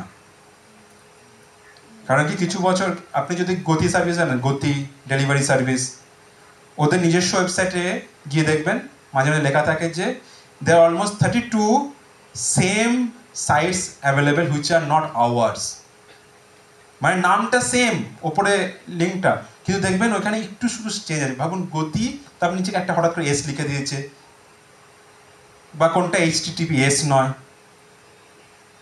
তো ভাবুন আপনি কোনো আনঅথরাইজ সাইট থেকে ভাবুন লোড করেছেন, তখন কি প্রবলেমটা হয়, তখন অনেক আনওয়ান্টেড সিম্বলস হয়ে যায়। যেমন হচ্ছে একটা দেখবেন ওই চাইনিজ টাইপের সিম্বলস চলে আসে ফাইলে, তখন এগুলো লোড হয় না সিম্পলভাবে। এটা এই কাস্টমার এই মানে ড্র্যাগ অ্যান্ড ড্রপ টুলসে এটা প্রবলেম, এখানে ওইভাবে মানে করা যায় না, তখন শুধুমাত্র এখানে 5টা বা 6টা অপশানই আছে। আর যদি এই টাইপের এরার্স বা এনকোডিং এরার্স, তখন শুধু এই 5টা বা 6টা এটাই ইউজ করতে পারে। কিন্তু আপনি যদি কোডিং ল্যাঙ্গুয়েজ ইউজ করেন তখন আপনি অনেকগুলো অপশান, 32টা অপশান থাকে যেগুলো চেঞ্জ করতে পারে। ঠিক আছে, এবার ডেটা চলে এসছে, আমরা এটাকে লোড করি। ওকে, এখানে দেখুন আপনাকে শো করছে কতগুলো রো আছে, রোটাকে আমরা অনেক সময় রেকর্ডও বলি, কতগুলো রোজ আছে। আমি বলছিলাম ওই ভেরিয়েবলগুলো কতগুলো ফিচার্স আছে সেটা দেখাচ্ছে। আর এখানে এই টুলটায় যদি কোনো মানে টেক্সট ফাইল থাকে টেক্সট টাইপের, যেমন হচ্ছে আপনার কাস্টমার রিভিউজ, ওটা টেক্সটটা করে মেটা হিসেবে ধরে ওরা, সেটা মেটা। বিভিন্ন টুলসে বিভিন্ন রকম নোমেনক্লেচার থাকে, এখানে ওরা টেক্সটটাকে মেটা বলে। এবার যখন লোডে তখন সিম্পল ক্রস করে দিলাম আমরা। এবার সেকেন্ড হচ্ছে আমরা যেহেতু এটা বলছি সুপারভাইজ মেশিন লার্নিং প্রবলেম, তখন এটাকে আমাদের একটা টার্গেট ভেরিয়েবল দরকার যেটা সুপারভাইজ করে প্রসেসটাকে। তো আমরা ড্র্যাগ করে ফার্স্টে সিলেক্ট কলামস করে নিই। এখানে ডবল ক্লিক করে দেখুন, আপনি ভাবুন ফার্স্টে টার্গেটটাকে রাখতে চান আপনি ম্যাথস কোডটাকে। তো টার্গেটটাকে ভাবুন ম্যাথস কোড রাখলেন না, ভাবুন এরকম আছে, তো সিম্পলটাকে ক্লিক করে টার্গেটে নিয়ে এলেন। ভাবুন এখান থেকে কোনো একটা ভেরিয়েবল আপনি চান না, সেটাকে আপনি এইদিকে নিয়ে আসতে পারেন। আমি বলেছিলাম আপনাকে ফিচার সিলেকশন ইম্পর্ট্যান্ট হয় যখন অনেকগুলো ভেরিয়েবল থাকে, যেগুলো স্পেসিফিক ফরম্যাট পারপাস সেগুলো আমরা ইউজ করব। এখানে কম ভেরিয়েবলস আছে, আমি সবগুলো ইউজ করি। টার্গেট যে কোনো একটাকে ইউজ করছি, ফার্স্টে ম্যাথস কোডটাকে ভাবুন ইউজ করছি। এটা হয়ে যাওয়ার পর আপনি নিচে চেক করতে পারেন, দেখুন 1000টা রেকর্ড এখানে ঢুকেছিল ইনপুট, 1000টা রেকর্ড আউটপুটও আসছে। যদি বাই চান্স কোনো ভুল হয় তখন দেখবেন এখানে দেখবেন 1000টা ঢুকেছিল কিন্তু 5টা বেরোচ্ছে, তখন আপনাকে কেয়ারফুল থাকতে হবে। এবার এটার পর কি হচ্ছে, একটু ডেটা স্ট্যান্ডার্ডাইজেশনও করে নিই, একটু ক্লিনিংও করে নিই, কারণ কি আমরা দেখেছিলাম মেল ফিমেল ওইগুলো আছে, ওইগুলো একটু এনকোডিং করে নিই আমরা। তো ড্র্যাগ করার পর দেখতে পারেন এখানে আছে আপনার, দেখুন কন্টিনিউয়াইজ আছে, তো এর মধ্যে আপনি একটু ওই স্ট্যান্ডার্ডাইজেশনটা করতে পারেন। এখানে দেখতে পাচ্ছেন জেন্ডারটা আছে, এখানে ভাবুন এবার বিভিন্ন রকম হতে পারে।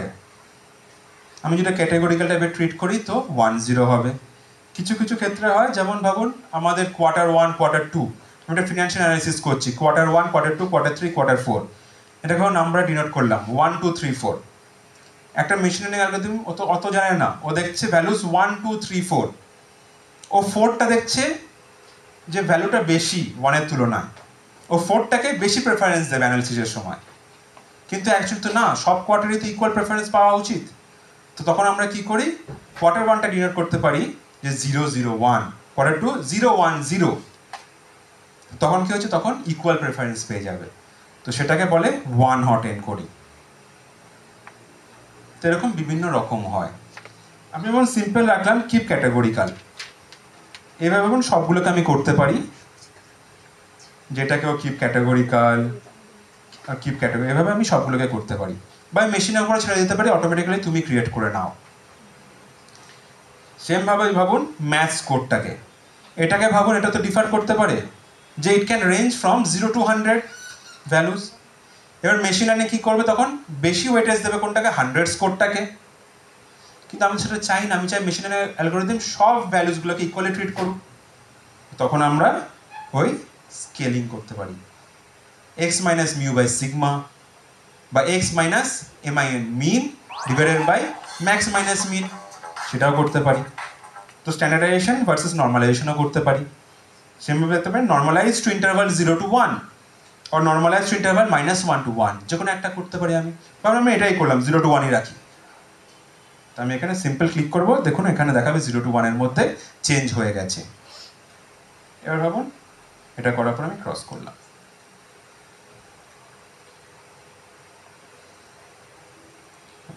এবার ভাবুন যে সুপারভাইজড বলছি, এই সুপারভাইজ মেশিন লার্নিংয়ের মধ্যে ইউজুয়ালি কী হয়, ডেটা সেটটাকে আমরা দুটো ভাগে ভাগ করি, একটা হচ্ছে ট্রেনিং, একটা হচ্ছে টেস্টিং। ট্রেনিং পার্টটা হচ্ছে মেশিন লার্নিং অ্যালগরিদম শুধু ওটাকে নিয়ে শুধু, আমি একটু পেন্টে লিখি এখানে,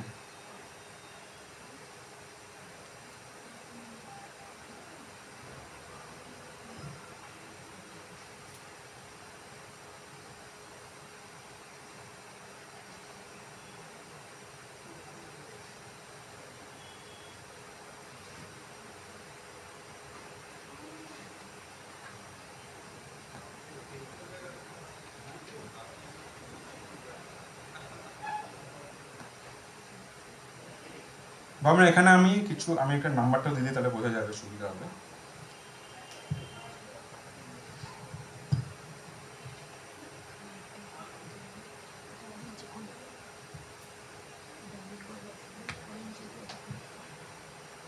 ভাবুন 10টা রেকর্ড আছে এখানে। এই পুরো জিনিসটাকে আমি যখন মেশিন লার্নিং অ্যালগরিদম ইউজ করি তখন দুটো ভাগে ভাগ করি আমরা ইউজুয়ালি।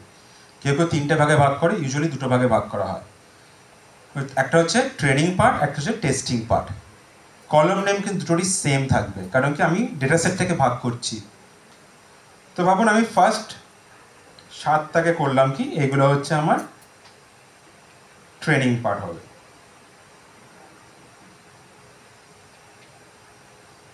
এটা ভাবুন আমার ডিপেন্ডেন্ট ভেরিয়েবল, আর বাকিগুলো আমার ইন্ডিপেন্ডেন্ট ভেরিয়েবলস। ডিপেন্ডেন্ট ভেরিয়েবলের মধ্যে কি থাকতে পারে, ভাবুন আমি এখানে লিখেছি ভাবুন জেন্ডার, ভাবুন ইনকাম, ভাবুন এজ, 3টে রাখছি আপাতত। ভাবুন ডিপেন্ডেন্ট ভেরিয়েবলটা আমি রাখছি ভাবুন loan, should be given or not. এবার এর মধ্যে ভাবুন ইয়েস আছে, নো আছে, এরকম ভাবুন ডেটা আছে কিছু কিছু।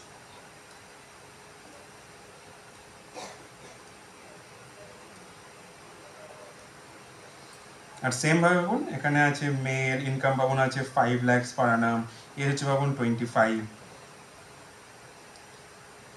তো যখন মেশিন লার্নিং ডেটা সেটটাকে আমি ডিভাইড করছি ট্রেনিং আর টেস্টিং এর মধ্যে, তো উপরের পার্টটা আমরা এটা হচ্ছে ট্রেনিং পার্ট রেখেছি, আর নিচেরটাকে আমি রেখেছি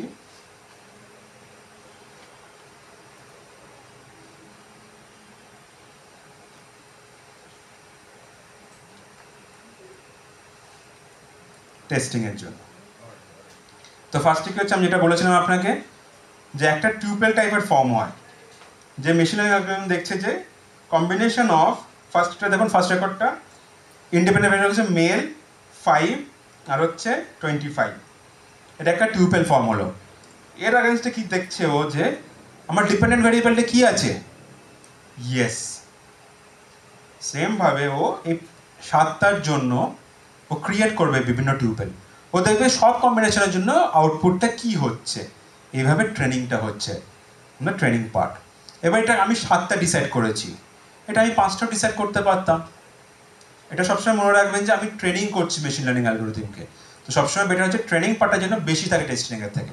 তো ইউজুয়ালি কি ডিভাইড করা হয় 60-40, 65-35, এভাবে ডিভাইড হয় 70-30 বা 80-20। ইউজুয়ালি পিপল কি করে 70-25 পার্টি রাখে, 75% ট্রেনিং, 25% টেস্টিং। এ ভাবুন ট্রেনিং হলো, ঠিক আছে। ট্রেনিং হওয়ার পর ভাবুন আমাকে তো দেখতে হবে মেশিন লার্নিংটা ঠিকঠাক কাজ করছে কিনা, আমি যে প্রোডাকশনে ফেলবো কাজটা ঠিকঠাক হচ্ছে। ভাবুন এইখানে টেস্টিংয়ে কিছু ভ্যালুজ আছে, ভাবুন মেল, ইনকাম হচ্ছে ভাবুন 10 lakhs, এজ হচ্ছে ভাবুন 35। তো এখানে একটা টিউপেল থাকবে যে মেল 10 আর 35। এবার এই টিউপেলটা কোথায় যাবে, আমি তো আবার মেশিন লার্নিং অ্যালগরিদম ট্রেন করেছি 7টা রেকর্ড দিয়ে, এই 7টা রেকর্ডটা হচ্ছে আমার ভাবুন এই মেশিন লার্নিং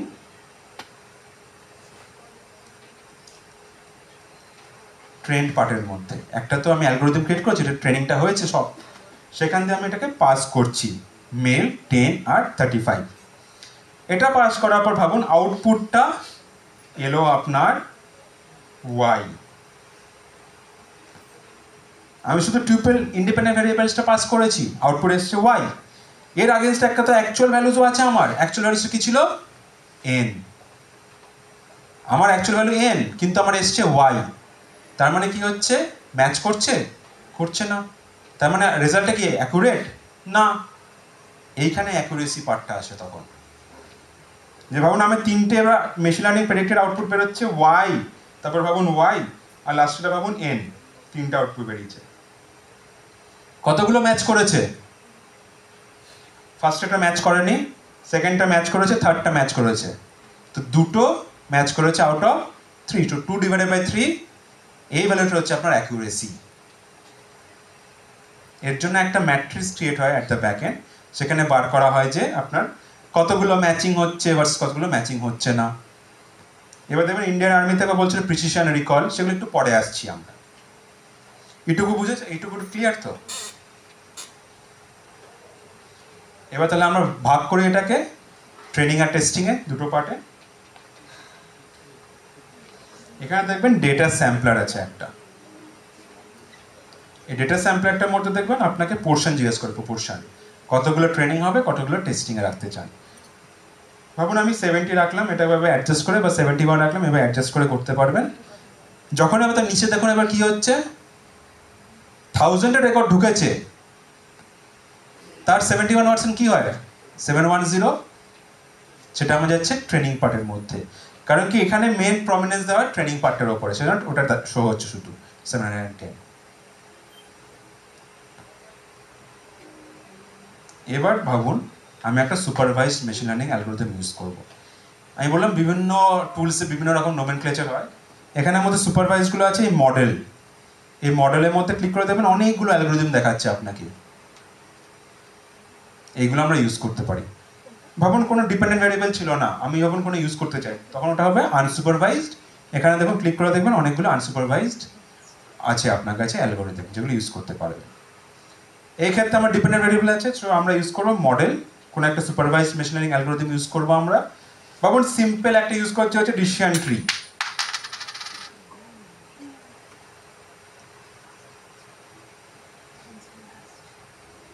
ওকে, আমি শুধু ড্র্যাগ করলাম, এখন আমি লিঙ্ক করে নিই ডেটা সেটের সাথে। এবার আমি লিঙ্কটা করি, এখানে একটা দেখছেন লাইনের উপর একটা কিছু এসছে লেখা, ডেটা স্যাম্পল থেকে শুধু ডেটাটা এখানে যাচ্ছে। এখানে খুলে দেখি, এখানে ডবল ক্লিক করে আপনি দেখতে পাবেন ডেটা স্যাম্পল পার্টটা কি হচ্ছে, আপনার ট্রেনিং পার্টটা, বড় পার্টটা। ডেটা স্যাম্পল থেকে আমি ডেটাতে পাঠাচ্ছি, ইউজ করবো এখানে। যেটা হচ্ছে টেস্টিং, সেটা রিমেনিং ডেটা লেখা আছে এখানে, এটা আমি ইউজ করছি না, এখন ট্রেনিং করবো। তা আমি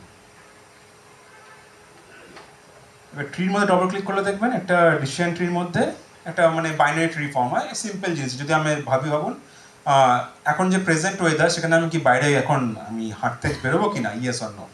তো আমি ফার্স্টে কি কোশ্চেন করতে পারি যে is the weather very hot. তো ভাবুন ইয়েস নো হতে পারে ওখানে, ইয়েস হলে একটা পার্টে আসবে, নো হলে আর একটা পার্টে যাবে, ঠিক আছে। তারপর একটা কি কোশ্চেন করতে পারি, if the weather is hot and but there is some clouds outside, মানে ক্লাউডি টাইপের, তো মেক করেছেন তাও বেরোতে পারি। তো এখান থেকে দুটো ভাগে ভাগ হতে পারে, যে ইয়েস নো, এরমভাবে বিভিন্ন রকম একটা ট্রি ভাগ হতে পারে। সেমভাবে ভাবুন যদি ছিল is the weather hot, no ছিল, তারপর আমরা জিজ্ঞেস করতে is the thunderstorm going on outside, যদি ওটা ইয়েস তাহলে কি বাইরে যাবো, তাহলে না হবে নো। এইভাবে একটা বাইনারি ট্রি ফর্ম হয়, দুটো সাইডে সবসময় দুটো করে পার্ট থাকে, মানে একটা হয় ওটা ডিসিশন পার্ট থাকে বা লিফ নোট থাকে, ডিটেলস এখন যাচ্ছি না। তো সেই জন্য এখানে বিভিন্ন রকম ক্রাইটেরিয়া থাকে, যে অনুযায়ী আমি একটা ট্রিকে ডিফাইন করতে পারি। ডেপথে গেলে দেখবেন অনেক কিছু পার্ট আছে যেগুলো ডিফাইন করতে হয়।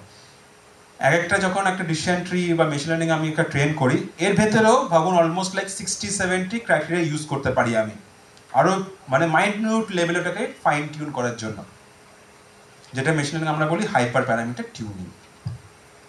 হাইপার প্যারামিটার টিউনিং ওটা করতে মিনিমাম 5 থেকে 6 ঘন্টা লাগে, একটা সিম্পল জিনিস এক্সপ্লেন করার জন্য।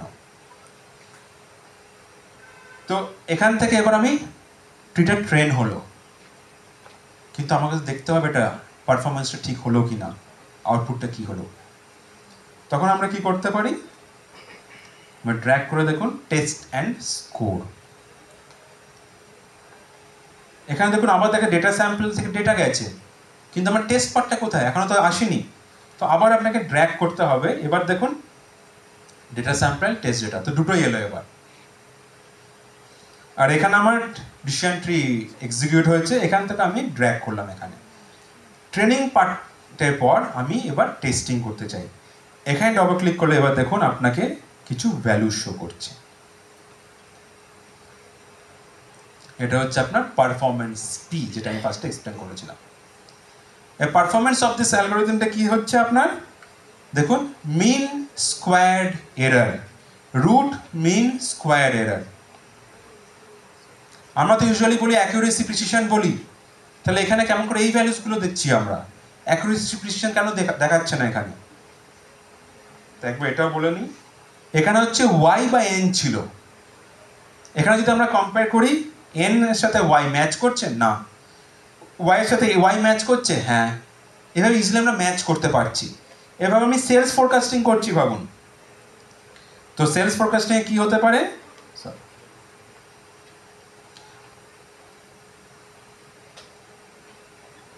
তো ওখানে কিছু ভ্যালুস থাকতে পারে। ভাবুন এই দিকটা আমি লিখছি সব প্রেডিক্টেড ভ্যালুসগুলো, আর একটা দিকে আর এখানে ভাবুন আমি লিখছি সব এগুলো হচ্ছে অ্যাকচুয়াল ভ্যালুসগুলো থাকবে, এখানটা অ্যাকচুয়াল ভ্যালুস গ্রিনে আছে। তো ভাবুন সেলসের ফার্স্ট মান্থে যেটা প্রেডিক্টেড আছে সেটা লিখছে ওরা 210, কিন্তু এখানে আছে হচ্ছে অ্যাকচুয়াল ভ্যালু হচ্ছে 210.01। আমি ভাবুন ম্যাচ করছি এবার, ইজ 210 ইকুয়াল টু 210.01, আর মেশিন লার্নিং অ্যালগরিদম কি বলবে, নো, মানে আমার অ্যাকুরেসি তাহলে 0 আসবে। কিন্তু অ্যাকচুয়ালি আমি মানুষ হিসেবে দেখতে পাচ্ছি খুবই ক্লোজ ভ্যালু একটা। তো এবার সুপারভাইজ মেশিন লার্নিং দুটো ভাগে ভাগ করা যায়। একটা হচ্ছে যখন হচ্ছে ক্যাটাগরিক্যাল টাইপ অফ আউটপুট আছে ডিপেন্ডেন্ট ভেরিয়েবলে, categorical type, yes no, gold silver platinum, বা আমার ভাবুন যে অ্যামাজন রেটিংগুলো দিই 1 2 3 4 5, এগুলো ক্যাটাগরিক্যাল টাইপ না, তখন হচ্ছে ওটাকে বলা হয় আমরা যে ক্লাসিফিকেশন টাইপ অফ প্রবলেম। তো সুপারভাইজড আমার দুটো পার্ট, একটা ক্লাসিফিকেশন টাইপ অফ প্রবলেম। আর যখন আমরা এইগুলো দেখছি 210 210.01 যেগুলো হচ্ছে কন্টিনিউয়াস টাইপ অফ ভ্যালুস, তখন আমরা অনেক বলি এটাকে রিগ্রেশন বা প্রেডিকশন টাইপ অফ প্রবলেমস। এখান থেকে এসছে আপনার predictive analytics, continuous type of values নিয়ে ডিল করে এখানে। তো এখানে কি হচ্ছে, এখানে আমি কেমন করে বার করবো পারফরমেন্স, তখন হচ্ছে ডিফারেন্স বার করি, অ্যাকচুয়াল মাইনাস প্রেডিক্টেড বা অবজার্ভ মাইনাস এক্সপেক্টেড করে আমরা বার করি। তো একটা যে রিগ্রেশন লাইন হয় সেখান থেকে কতটা দূরে পয়েন্টগুলো প্লেস হচ্ছে, ওই ডিসটেন্সটাকে মেজার করতে পারি আমি যে কতটা ভালো আমার মেশিন লার্নিং অ্যালগরিদমটা। যদি খুব ক্লোজ হয় মানে এরারটা খুব লেস হবে। ওই জন্য আমরা কি বার করছি, মিন স্কোয়ার এরার। তো এরারটা যেটা ছিল সেটাকে আমরা কি করছি, স্কোয়ার করে দিচ্ছি, তার মিন ভ্যালুটা বের করছি, mean square error. Root mean square এরারটা কি, ওই যে মিন স্কোয়ার এরারটা হচ্ছে তাকে রুট স্কোয়ার রুট করে দিচ্ছি, তো রুট মিন স্কোয়ার এরার হয়ে যাচ্ছে। তো এখানে এবার এই যে মিন স্কোয়ার এরার আরএমএসি এই যেগুলো আছে, এবার যত কম হবে এরার টার্ম, তো যত কম হবে তত ভালো মেশিন লার্নিং। এখানে ধরুন কত 0.024, মানে ভালো।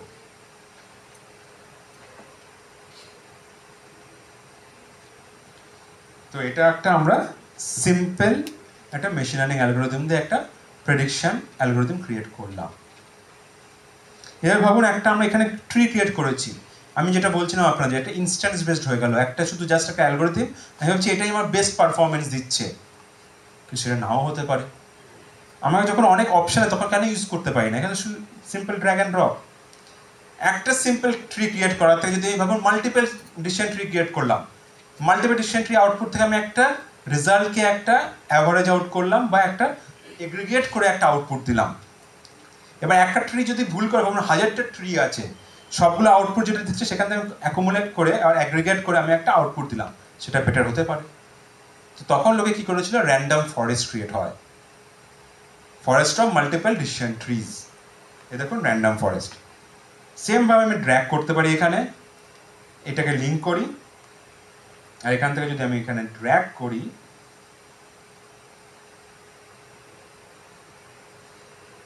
এবার এখানে দেখুন পারফরমেন্সটা চেক করুন, আমার ডিসিশনটিতে দিচ্ছিল 0.024, র্যান্ডম ফরেস্ট একটু কমেছে। তো random forest is better than a decision tree in this case, in this context. তো যখন আমার কাছে মাল্টিপল মডেলস থাকছে আমার চুজ করার জন্য, তখন আমি একটা বেটার মডেল চুজ করতে পারি।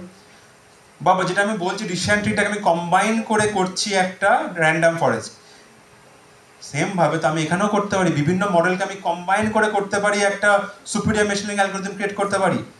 আমি যে ক্যাগেল প্ল্যাটফর্মটাকে শেয়ার করেছি দেখবেন লিঙ্কে, ওইখানে দেখবেন অনেক কম্পিটিশন হয়, কিছু কিছু খুলে দেখবেন যে উইনার হয়েছে, সেখানে ওরা কী করে দেখবেন, ওখানে অনেক মাল্টিপল প্রাইজ মানিও থাকে, কিছু কিছু 10 লাখ 20 লাখ, কিছু 1 crore যায় প্রাইজ মানি। ওখানে অনেক কম্বাইন করে ওরা কম্বাইন করে ফাইনাল আউটপুটটা নিয়ে আসে।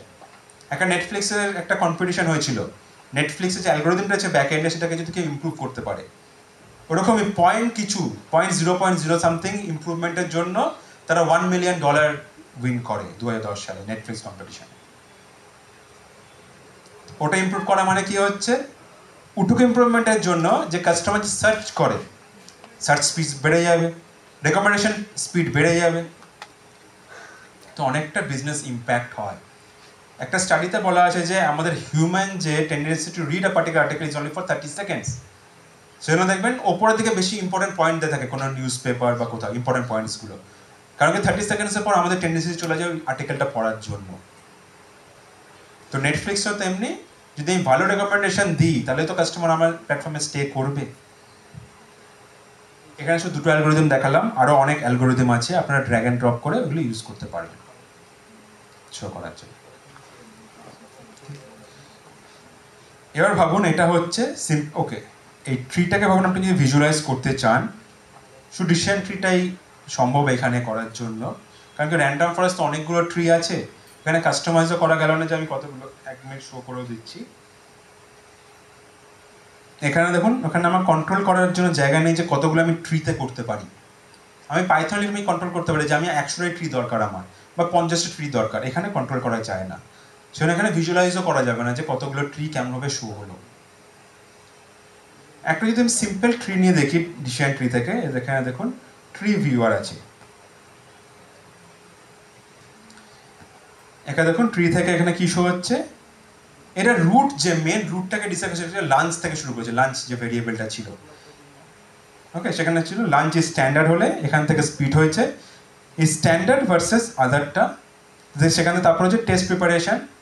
তার মানে কি যদি লাঞ্চ কেউ একটা বাচ্চা করে থাকে, তার যদি টেস্ট প্রিপারেশনটা তারপর যদি ভাবুন ইয়েস করেছে, তার রেজাল্ট ভালো হতে পারে। এইভাবে ওরা বিভিন্ন রুলসে ভাগ করেছে। এটা আমরা যদি পাইথনে লিখতাম, আমি আপনাকে রুলসও দেখে দিতে পারতাম যে কোন কোন রুলসের জন্য কি আউটপুট আসে, এখানে সেটা সম্ভব হয় না। ঠিক আছে, এটা এবার ভাবুন এটা আপনি করেছেন, এটা যদি আপনি সেভ করতে চান তো সিম্পল ফাইল সেভ করে নেবেন।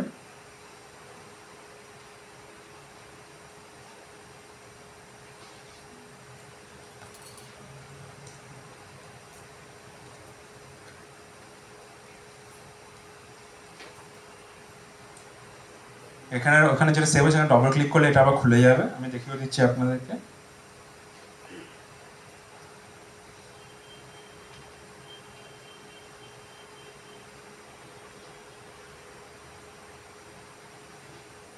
এই যে সেভ হয়েছে, আমি ডবল ক্লিক করি,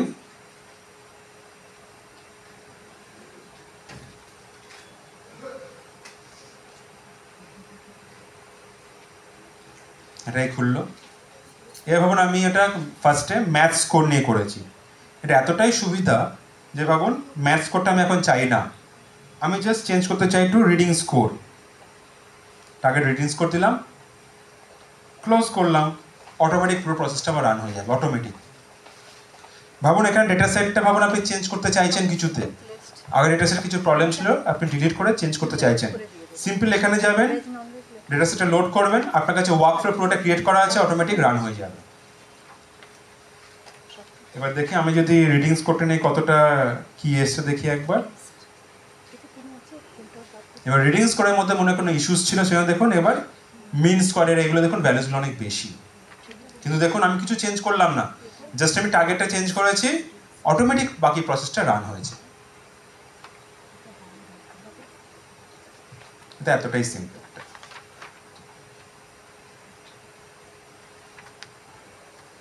এবার ভাবুন এখানে তো এতক্ষণ দেখলাম একটা continuous type of dependent variable নিয়ে, এখন যদি আমি একটা ক্লাসিফিকেশন টাইপ অফ প্রবলেম আমি সলভ করতে চাই, এখানে দেখুন স্টুডেন্ট পারফরমেন্স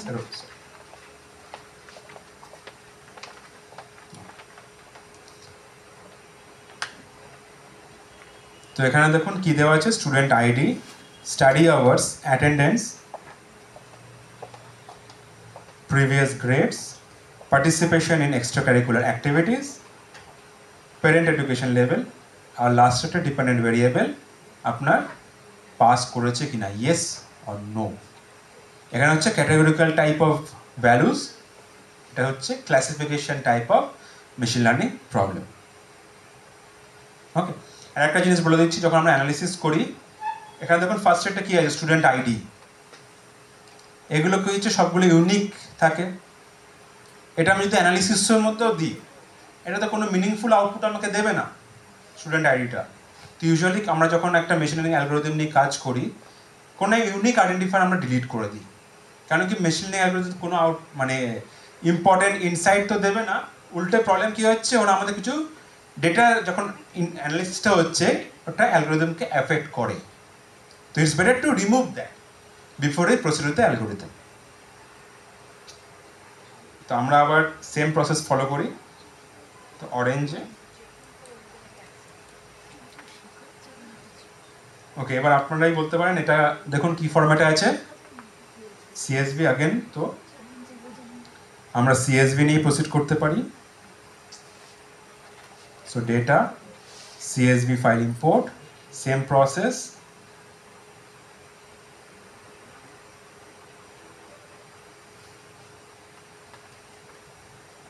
ওকে, দেখুন 40,000 রেকর্ডস আছে এটার মধ্যে। ভাবুন মাঝে মাঝে এখানে লোড হলো, আমরা বাই চান্স দেখতে পাইনি প্রিভিউটা, বাই চান্স মিস হয়ে গেছে আমার থেকে, তো এখান থেকে অলরেডি আপনারা আরেকবার দেখতে পারেন, যেমন হচ্ছে ডেটা টেবিল ইউজ করি।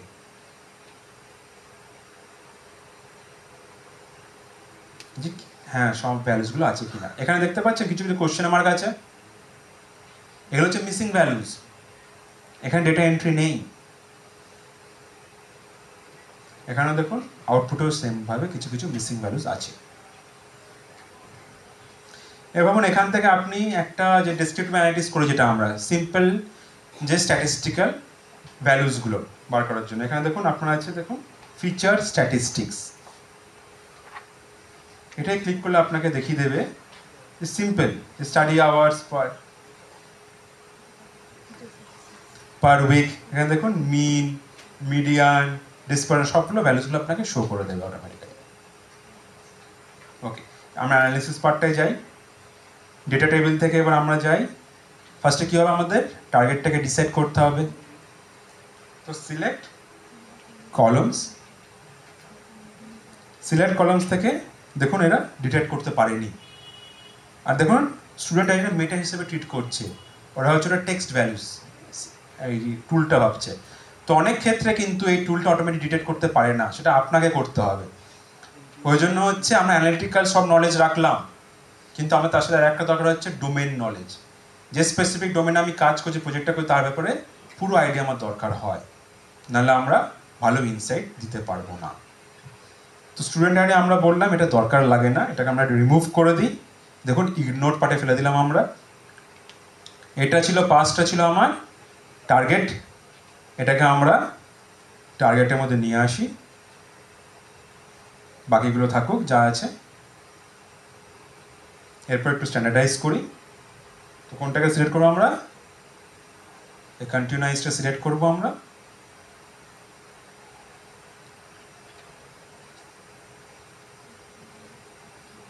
এর মধ্যে দেখুন এগুলো যদি চেঞ্জ করতে চাই আমরা চেঞ্জ করতে পারি সেমভাবে, কিপ ক্যাটাগরিগুলো এভাবে চেঞ্জ করতে পারি।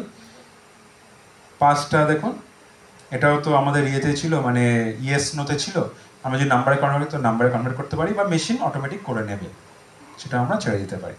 বাকিগুলো যদি আমরা চাই যে interval normalize to interval 0 to 1, 0 to 1, usually এই প্রসেসটা বেটার করে নেওয়া, কিন্তু এটা টাইম লাগবে বলে আমি একটু স্কিপ করছি কিছু কিছু স্টেপস। তো কন্টিনিউয়াস হলো। এবার ভাবুন যে মিসিং ভ্যালুসগুলো সেটা কি করব। তো দেখুন একটা প্রি প্রসেসও অপশন আছে, প্রি প্রসেস। এখানে দেখুন যেগুলো আপনারা অলরেডি করে এসছেন সেইগুলো তো আছে, তাছাড়াও দেখুন মিসিং ভ্যালুস হ্যান্ডেল করারও কেস আছে এখানে। আমি ভাবুন এখানে এটাই ইউজ করবো, তো ডবল ক্লিক করলেই দেখুন এই সাইডে একটা উইন্ডো ওপেন হলো। মানে মিসিং ভ্যালুস কীভাবে আমি করতে চাই, ইম্পিউটেশন আমি ক্লিক করেছি, তো কীভাবে ইনপুট করতে চাই, ওই কলমটার মধ্যে যে অ্যাভারেজ ভ্যালুটা হবে সেইগুলো দিয়ে ইনপুট করতে চাই, তো অ্যাভারেজ ইউজ করতে পারেন। এবার অ্যাভারেজ করার একটা প্রবলেম কী হতে পারে, যে ভাবুন অনেকগুলো মিসিং ভ্যালুস ছিল, ভাবুন যেটা অ্যাভারেজ সেটা তখন একটা হায়ার প্রেফারেন্স পেয়ে যাবে, ওটার মধ্যে higher number of the frequency better, ওটা ইনক্রিজ করে যাবে। তো অনেক সময় লোকে কী করে, রিপ্লেস উইথ র্যান্ডাম ভ্যালুসও করে। ওকে, ওই কলম থেকে র্যান্ডামলি কোনো ভ্যালু পিক করে ওটাকে রিপ্লেস করবে, ঠিক আছে, আমাদের তাহলে মিসিং ভ্যালুটা ডিটেক্ট করা হয়ে গেল, রান করা।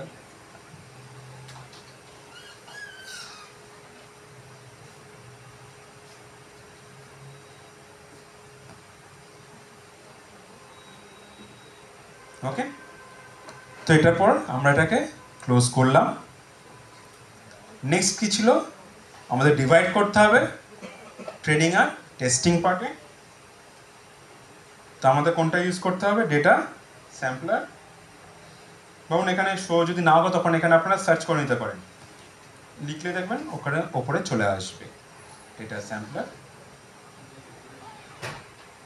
এখানে ভাবুন আপনারা এবার এটার জন্য ভাবুন আপনারা রাখছেন 80, ভাবুন রাখছেন 65, চেঞ্জ করতে পারেন এখান থেকে, ড্র্যাগ ড্রপ করে নেবেন, চেঞ্জ হয়ে যাবে।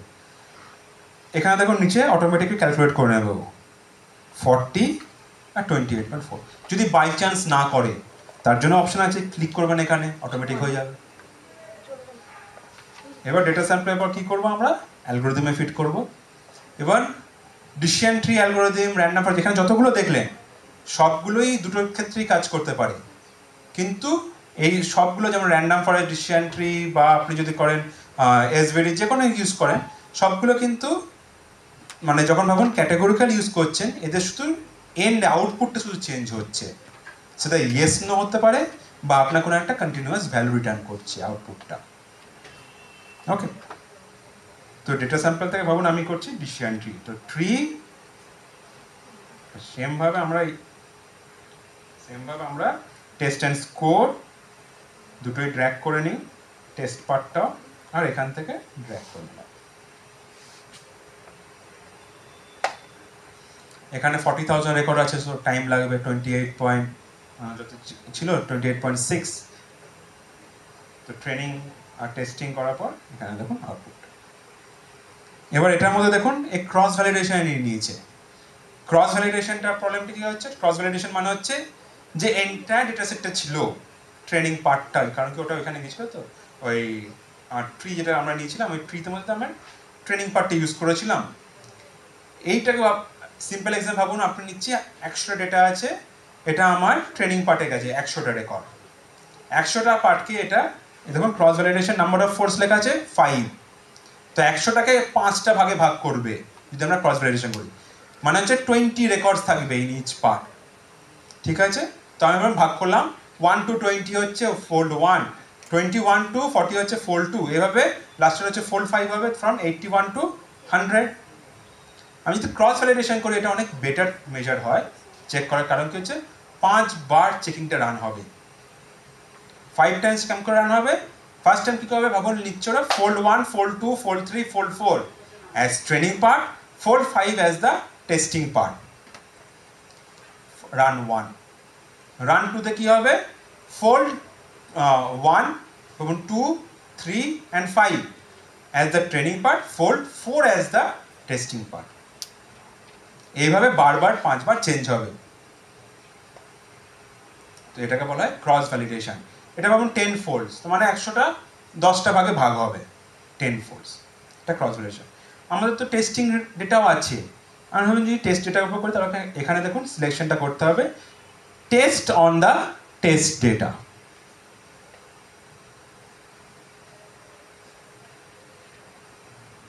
দেখুন ভ্যালুসগুলো এলো। এবার এখানে দেখুন ওপরে কি লেখা আছে, এবার AUC, আগে কি ছিল RMAC, এখানে চেঞ্জ হয়ে গেছে। কি এসছে এখানে, F1 প্রিসিশন, রিকল,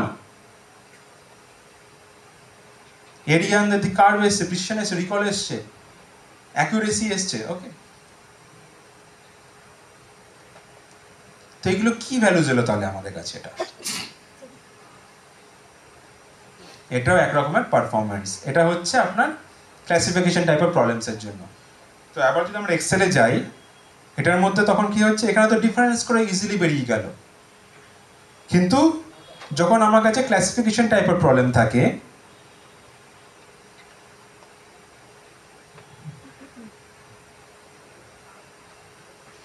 একটা শুধু টেবিল ইউজ করে নিই তাহলে বেটার হবে।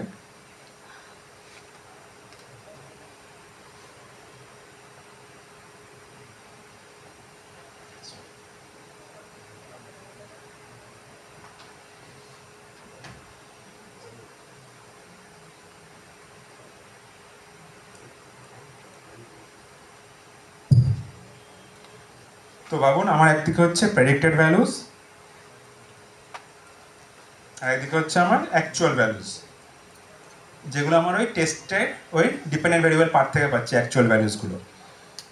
তো আমি ভাবুন ইয়েস নো, এই ক্ষেত্রে যেমন ইয়েস নো আছে, পাস করবে কি পাস করবে না সেটাই নিচ্ছি। ভাবুন ইয়েস ইয়েস র্যান্ডামলি নিচ্ছি, no yes yes no, actual সেমভাবে নিচ্ছি, অ্যাকচুয়াল যেগুলো ছিল সেগুলো পুট করছি। ভাবুন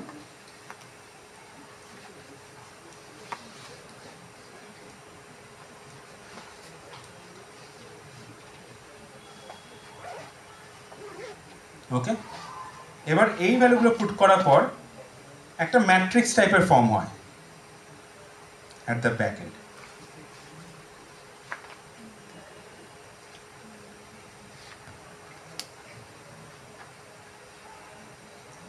এই ম্যাট্রিক্সটা ভাবুন ওপরে আমি লিখছি, এদিকে প্রেডিক্টেড পার্টটা লিখবো আমি ভ্যালুসগুলো, আর এদিকটা আমি ভাবুন অ্যাকচুয়াল লিখবো। প্রেডিক্টেডে কি কি চান্স ছিল প্রেডিক্ট করার? Either yes or no predict করতে পারবে, ইয়েস অর নো। সেমভাবে অ্যাকচুয়ালি কি ছিল? Either yes or no. এবার দেখুন আপনি প্রেডিক্টেড ইয়েস, অ্যাকচুয়াল ইয়েস, কতগুলো কেস আছে? প্রেডিক্টেড ইয়েস, অ্যাকচুয়াল ইয়েস একটা, ওয়ান। আমি হাইলাইটও করে দিই তাহলে পরে সুবিধা হবে।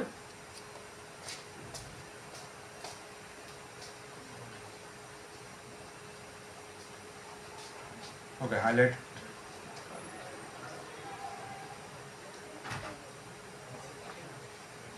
তো একটা কেস আছে, আর আছে only one case is there, so one. Predicted no but actual is yes, predicted is no, actual is yes, কতগুলো আছে?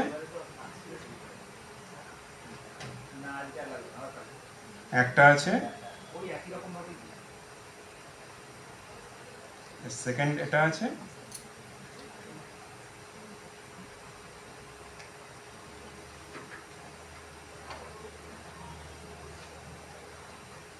আর লাস্টেরটা আছে, তিনটা আছে, রাইট?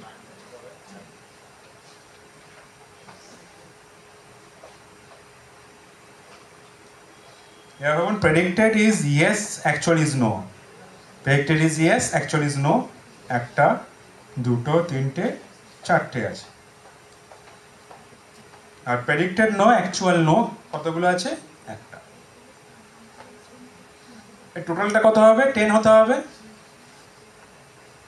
তো আমাদের মিস হচ্ছে কোনো একটা, দেখুন ক্যালকুলেশনে। ইয়েস ইয়েস কতগুলো কেস আছে? 1,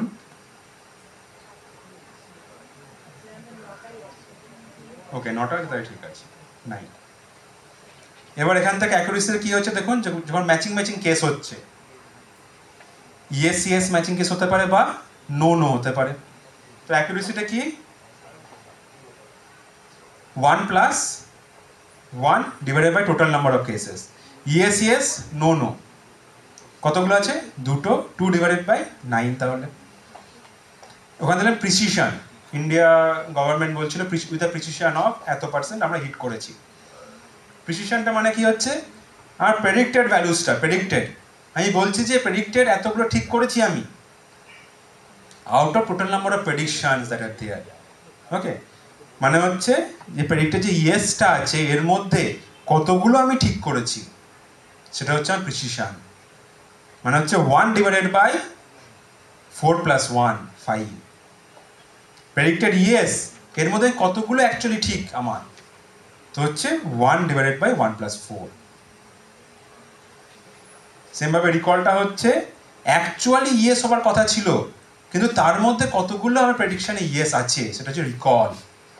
তার মানে কি হচ্ছে 1 ডিভাইডেড বাই 1 প্লাস 3, সেটা হচ্ছে আমার রিকল।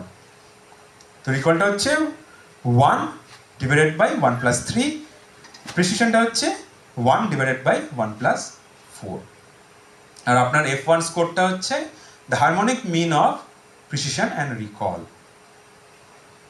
হারমোনিক মিন যখন দুটোর মধ্যে প্রিসিশন রিকলটা করলে, তো যদি ক্যালকুলেট করো তখন দেখতে পারবেন 2 ইন্টু ওটা হচ্ছে আপনার F1 স্কোর। ক্যালকুলেট করে দেখবেন 2 multiplied by precision plus recall divided by precision plus recall, একটা এরকম ফর্মুলা হয় দেখবেন। তো এখান থেকে আমাদের এই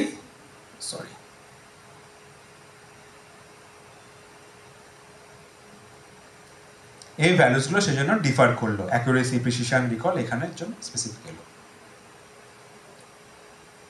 এখান থেকে আপনি যদি একটা ট্রি ভিজুয়ালাইজ করতে চান তো ট্রি ভিউয়ার দিয়ে দেখতে পাবেন।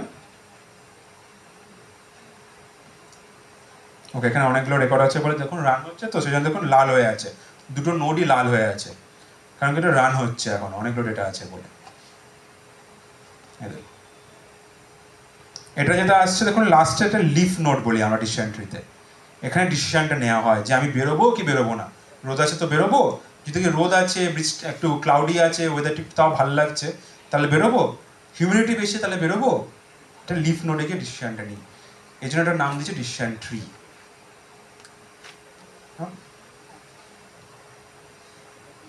এখান থেকে আর একটা পার্ট হয়, ভাবুন এটা ডিসিশন ট্রিতে ট্রেনিং হয়ে গেছে, এখান থেকে দেখুন একটা আছে প্রেডিকশন। এখানে কিছু যদি ভাবনা একটা কোনো একটা, এখানে তো আমাদের কাছে আর কোনো স্যাম্পল ডেটা নেই, মানে যেটা হচ্ছে যেটা আউটপুট না, একটা নতুন কোনো রেকর্ড ঢুকছে যেটাকে আমি দেখতে চাই যেটা কি আউটপুট হবে। ভাবুন আপনি কোনো একটা এক্সেলে, আমি একটা নতুন একটা এক্সেল ক্রিয়েট করছি এখানে,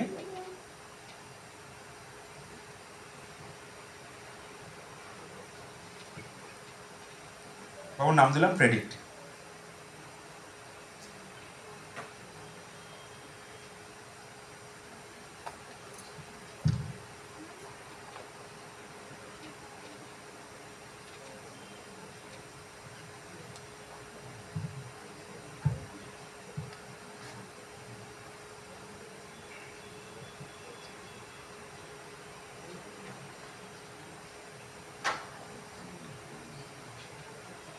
সেম আপনাকে কলমগুলো রাখতে হবে, সেম কলমগুলোকে উইদাউট দ্য ডিপেন্ডেন্ট ভেরিয়েবল, কারণ কি আমি প্রেডিক্ট করার চেষ্টা করছি। ভাবুন আমি একটা র্যান্ডামলি কোনো একটা ভ্যালুস নিলাম এখান থেকে, এই র্যান্ডাম ভ্যালুসটা আমি এই প্রেডিকশন এক্সেলটার মধ্যে আমি সেভ করলাম।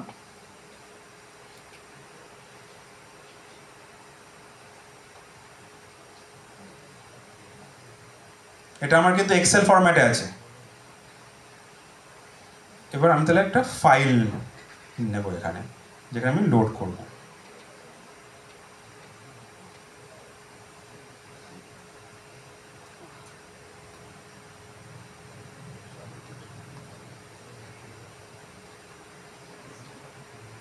প্রেডিক্টটা হচ্ছে নতুন ফাইলটা, যার মধ্যে একটা নতুন রেকর্ড আছে, তার আউটপুট কি আমরা জানি না। তো based on study hours per week, attendance rate, previous grade, এই ভ্যালুগুলো আমি স্টুডেন্টের থেকে নিয়ে আমি পুট করলাম এর মধ্যে, আমি দেখতে স্টুডেন্টটা পাস করবে কি না, সেই অনুযায়ী আমি প্রিকশনের মেজার্স নিতে পারবো ক্লাসে। তো যখন এইটা হচ্ছে তখন একবার চেক করি আমার সিলেক্ট কলমসে যে ঠিকঠাক ডিটেক্ট করছে কি না, এগুলো আছে, টার্গেট আমার নেই, আমি প্রেডিক্ট করবো বলে। এবার আমি ডিরেক্টলি লিঙ্ক করলাম উইথ প্রেডিকশন নাও।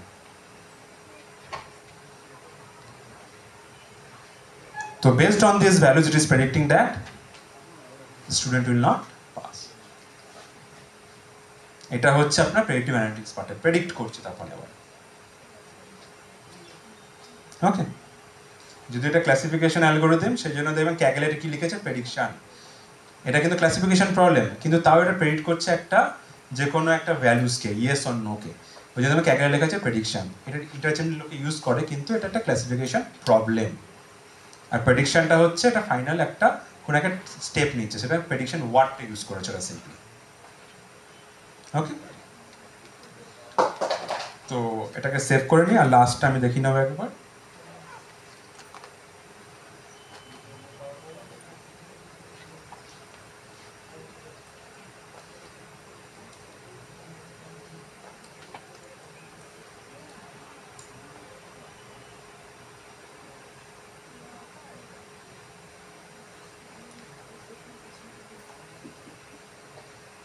তো এবার ভাবুন আপনারা কোনো একটা অনলাইন প্ল্যাটফর্ম লঞ্চ করেছেন, তার মধ্যে ভাবুন অনেকগুলো রিভিউজ দিচ্ছে লোকে।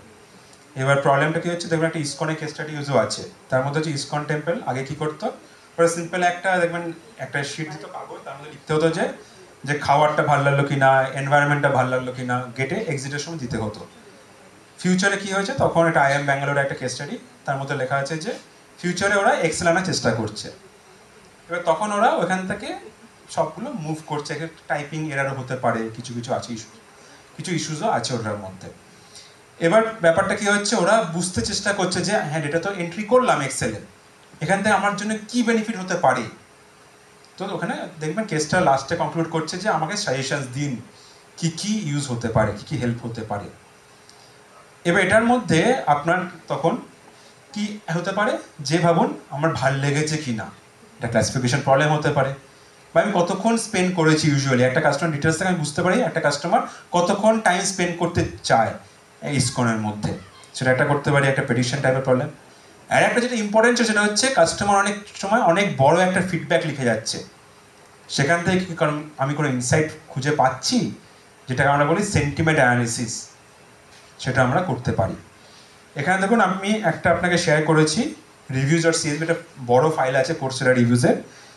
ফর দ্য টাইম বিং একটা ছোট করে ইউজ করে বলে একটা এমনি ফাইল পাঠিয়েছি, দেখুন কম বাইটসে অলমোস্ট 500 রেকর্ডস আছে, রিভিউজ আছে এটার মধ্যে, যেটা আমরা ইউজ করে এখন একটু শো করতে পারি। এটাও একটা type of machine learning problem, এটা হচ্ছে আনসুপারভাইজড মেশিন লার্নিং প্রবলেম। কেন? কারণ কি এখানে দেখুন এটা হচ্ছে আনস্ট্রাকচার্ড ডেটা, টেক্সট ডেটা, যেটা ফেসবুকে লিখছেন কোনো স্ট্রাকচার নেই যে আপনাকে এটা লিখতে টেবিল ফরম্যাটে, যেটা ফার্স্টে লিখবেন গুড তারপর ব্যাড এভাবে লিখতে থাকবেন না, আপনি যা খুশি লিখতে পারেন কোম্পানির ব্যাপারে। রিভিউজ হচ্ছে আনস্ট্রাকচার্ড ডেটা, আগে যে এক্সাম্পল দিলাম সেগুলো হচ্ছে স্ট্রাকচার্ড ডেটা। তো এই আনস্ট্রাকচার্ড ডেটা থেকে ভাবুন আমি কোনো সেন্টিমেন্ট অ্যানালিসিস করতে চাই, আমি তো জাস্ট রিভিউটা দিচ্ছি, আমি তো বলছি না ডিপেন্ডেন্ট ভ্যারিয়েবলটা কি এটার মধ্যে। তো এটা একটা হচ্ছে আনসুপারভাইজড মেশিন লার্নিং প্রবলেম, আমি একটা দেখাচ্ছি আপনাকে। তো যখন একটি প্রসিড করবেন তার আগে অরেঞ্জ দেখাই,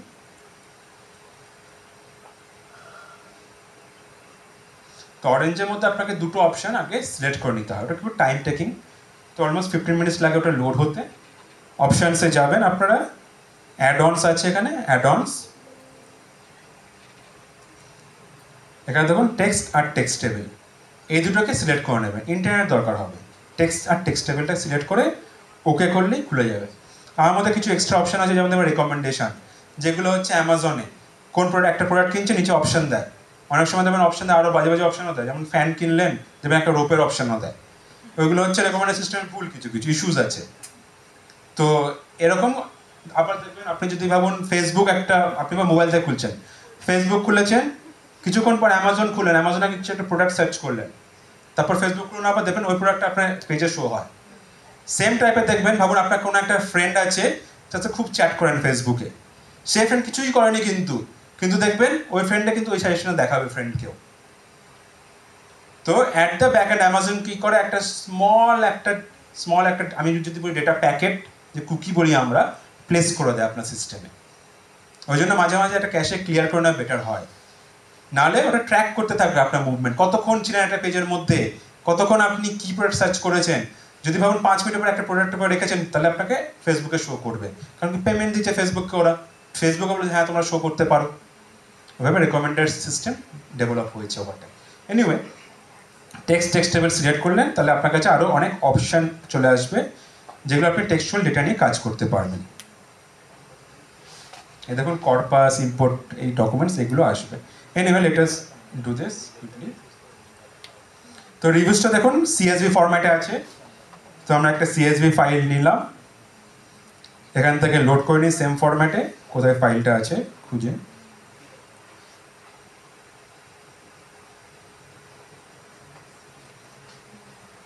ওকে, এখান থেকে আমরা মেন ইন্টারেস্টে থাকবো হচ্ছে রিভিউজে। সো সিলেক্ট কলামস, লেভেল আর আইডি না থাকলেও আমাদের কোনো অসুবিধা নেই, আমরা মোস্ট ইন্টারেস্ট হচ্ছে রিভিউজে। তো রিভিউজ অ্যান্ড টেক্সট জন্য মেটা, এখানে নোমেনক্লেচার অনুযায়ী। তারপর দেখুন একটা দেখুন কর্পাস আসছে, কারণ কি অনেকগুলো রিভিউজ আছে, তো এগুলো কম্বাইন তো করতে হবে একটা পার্টিকুলার এই কনটেক্সটের জন্য। তো কর্পাস হচ্ছে একটা পার্টিকুলার কনটেক্সটের জন্য যতগুলো টেক্সট ডকুমেন্ট সেগুলোকে একটা অ্যাকুমুলেট করে এক জায়গায় রাখা, কর্পাস। সেখানে দেখবেন টেক্সট কর্পাস আছে। যদি আমার সুইগি নিয়ে কাজ করতে সুইগির ফুড রেস্টুরেন্টের রিভিউজ নিয়ে একটা কর্পাস ক্রিয়েট করতে পারি, এরকম বিভিন্ন কর্পাস হয়, তখন কর্পাস। এখানে একবার চেক করে নেবেন যে এই রিভিউজটা ইউজড এর মধ্যে আছে, ইগনোরড এর মধ্যে কিন্তু নেই, ইউজড এর মধ্যে রাখতে হবে আপনাকে। এরপর ড্র্যাগ করে হচ্ছে এখানে দেখুন pre process text, not pre process, এই টেক্সট নিয়ে কাজ হচ্ছে pre process text. Pre process টেক্সটের মধ্যে অনেকগুলো অপশন আছে। একটা দেখবেন স্ট্যান্ডার্ডাইজ করার জন্য অনেকে কি লেখে, একটু ক্যাপিটালসে লেখে, একটু স্মলার লেটার লেখে।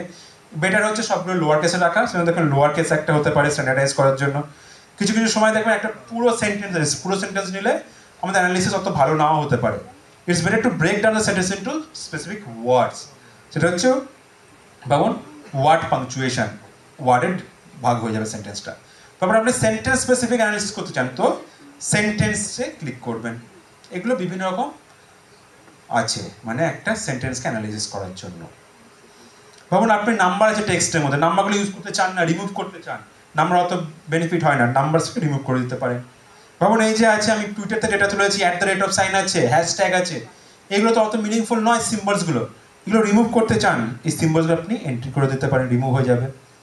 যেমন অ্যান্ড, অর, দা, এগুলো হচ্ছে জাস্ট একটা সেন্টেন্স স্ট্রাকচার রাখার জন্য, এগুলোকে বলা হয় স্টপ ওয়ার্ডস। সেন্টেন্স স্ট্রাকচারের জন্য ভালো, কিন্তু অ্যানালিসিসের জন্য ভালো নয়, ইউজ হয় না অত, এগুলো রিমুভ করতে পারেন, এগুলোকে বলা হয় স্টপ ওয়ার্ডস।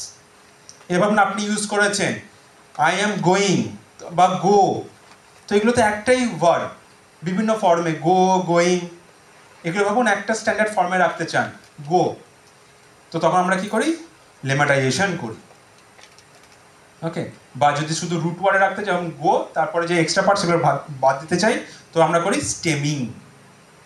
কিন্তু প্রবলেম হচ্ছে যে স্টেমিং করতে প্রবলেম কি হচ্ছে, তখন ফাইট ফর এর রুট ওয়ার্ডটা কি তাহলে, যেটা কমন ওয়ার্ড সেটা হচ্ছে তাহলে একটাই থাকবে এফ, তার প্রবলেমটা কি হচ্ছে, রাখলে তো কিছু বুঝতেই পারবো না কি জিনিসটা ছিল। তো স্টেমিং এর ড্রব্যাকস থাকে। স্টেমিং হচ্ছে শুধু কমন পার্টটা রাখে, বাকি পার্টটা ডিলিট করে দেয় ওয়ার্ডের, তখন লেমাটাইজেশন ইউজ হয়, লেমাটাইজেশন।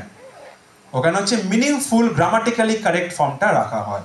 এরকম অনেক টেকনিক আছে একটা টেক্সটকে ক্লিন করার জন্য, এটা হচ্ছে প্রি প্রসেস টেক্সট। তো টাইম শর্টের জন্য অত ডিটেলসে যাচ্ছি না। প্রি প্রসেস টেক্সটের পর কি হচ্ছে আপনার, এবার সেন্টিমেন্ট অ্যানালিসিস করি আমরা তাহলে। সেন্টিমেন্ট অ্যানালিসিস, এখানে অনেক রকমের অ্যালগোরিদম হয়। এখানে দেখুন অনেক রকমের হয়, যেমন লুহু হয়, ভেডার হয়, ভেডারটা ওয়াইডলি ইউজ, ভেডারই আমি সিলেক্ট করে রেখেছি, অটোমেটিক এটাই সিলেক্ট হয়েছে।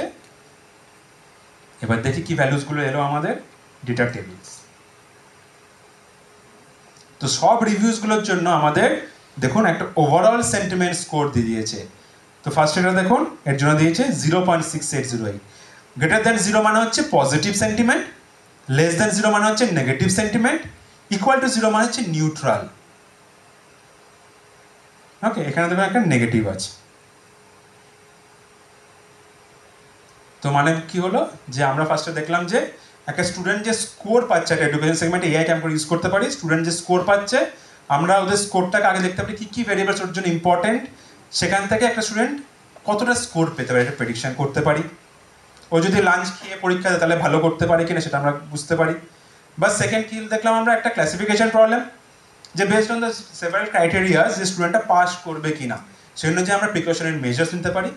থার্ড কি দেখছি, যদি একটা অনলাইন প্ল্যাটফর্ম আমরা লঞ্চ করি, যে স্টুডেন্ট বা পেরেন্ট অনেক ফিডব্যাক দেয় আমাদের না, স্টুডেন্টরা বা পেরেন্টসরা, সেগুলো থেকে আমরা কীভাবে মিনিংফুল একটা ইনসাইট পেতে পারি। একটা সেন্টিমেন্ট যদি পাই তাহলে বুঝতে পারবো যে যদি অনেক নেগেটিভ থাকে আমার ইনস্টিটিউটের ব্যাপারে, তার মানে কি হচ্ছে, next year there might be a drop in admission rate, তো আমাদের রেকটিফাই করতে হয়। ঠিক আছে, তিনটেই নিয়ে তাহলে ক্লোজ করছি, কারণ কি টাইম হয়ে গেছে লাঞ্চে, আর কন্টিনিউ করলে অনেক প্রবলেম হতে পারে, কারণ কি নেক্সট সেশন শুরু করা যাবে না, লাঞ্চ পিরিয়ডটা কম হয়ে যাবে। ওকে, থ্যাংক ইউ।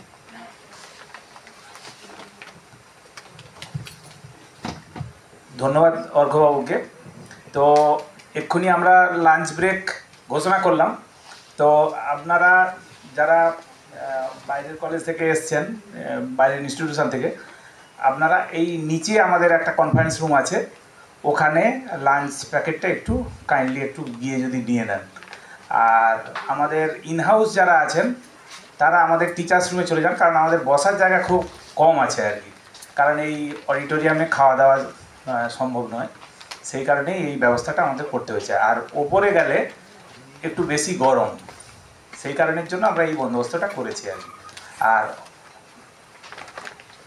আমরা ঠিক 2:30 আবার এখানে আসবো, পরের বক্তব্য আমরা শুনবো আরও 2 ঘন্টা।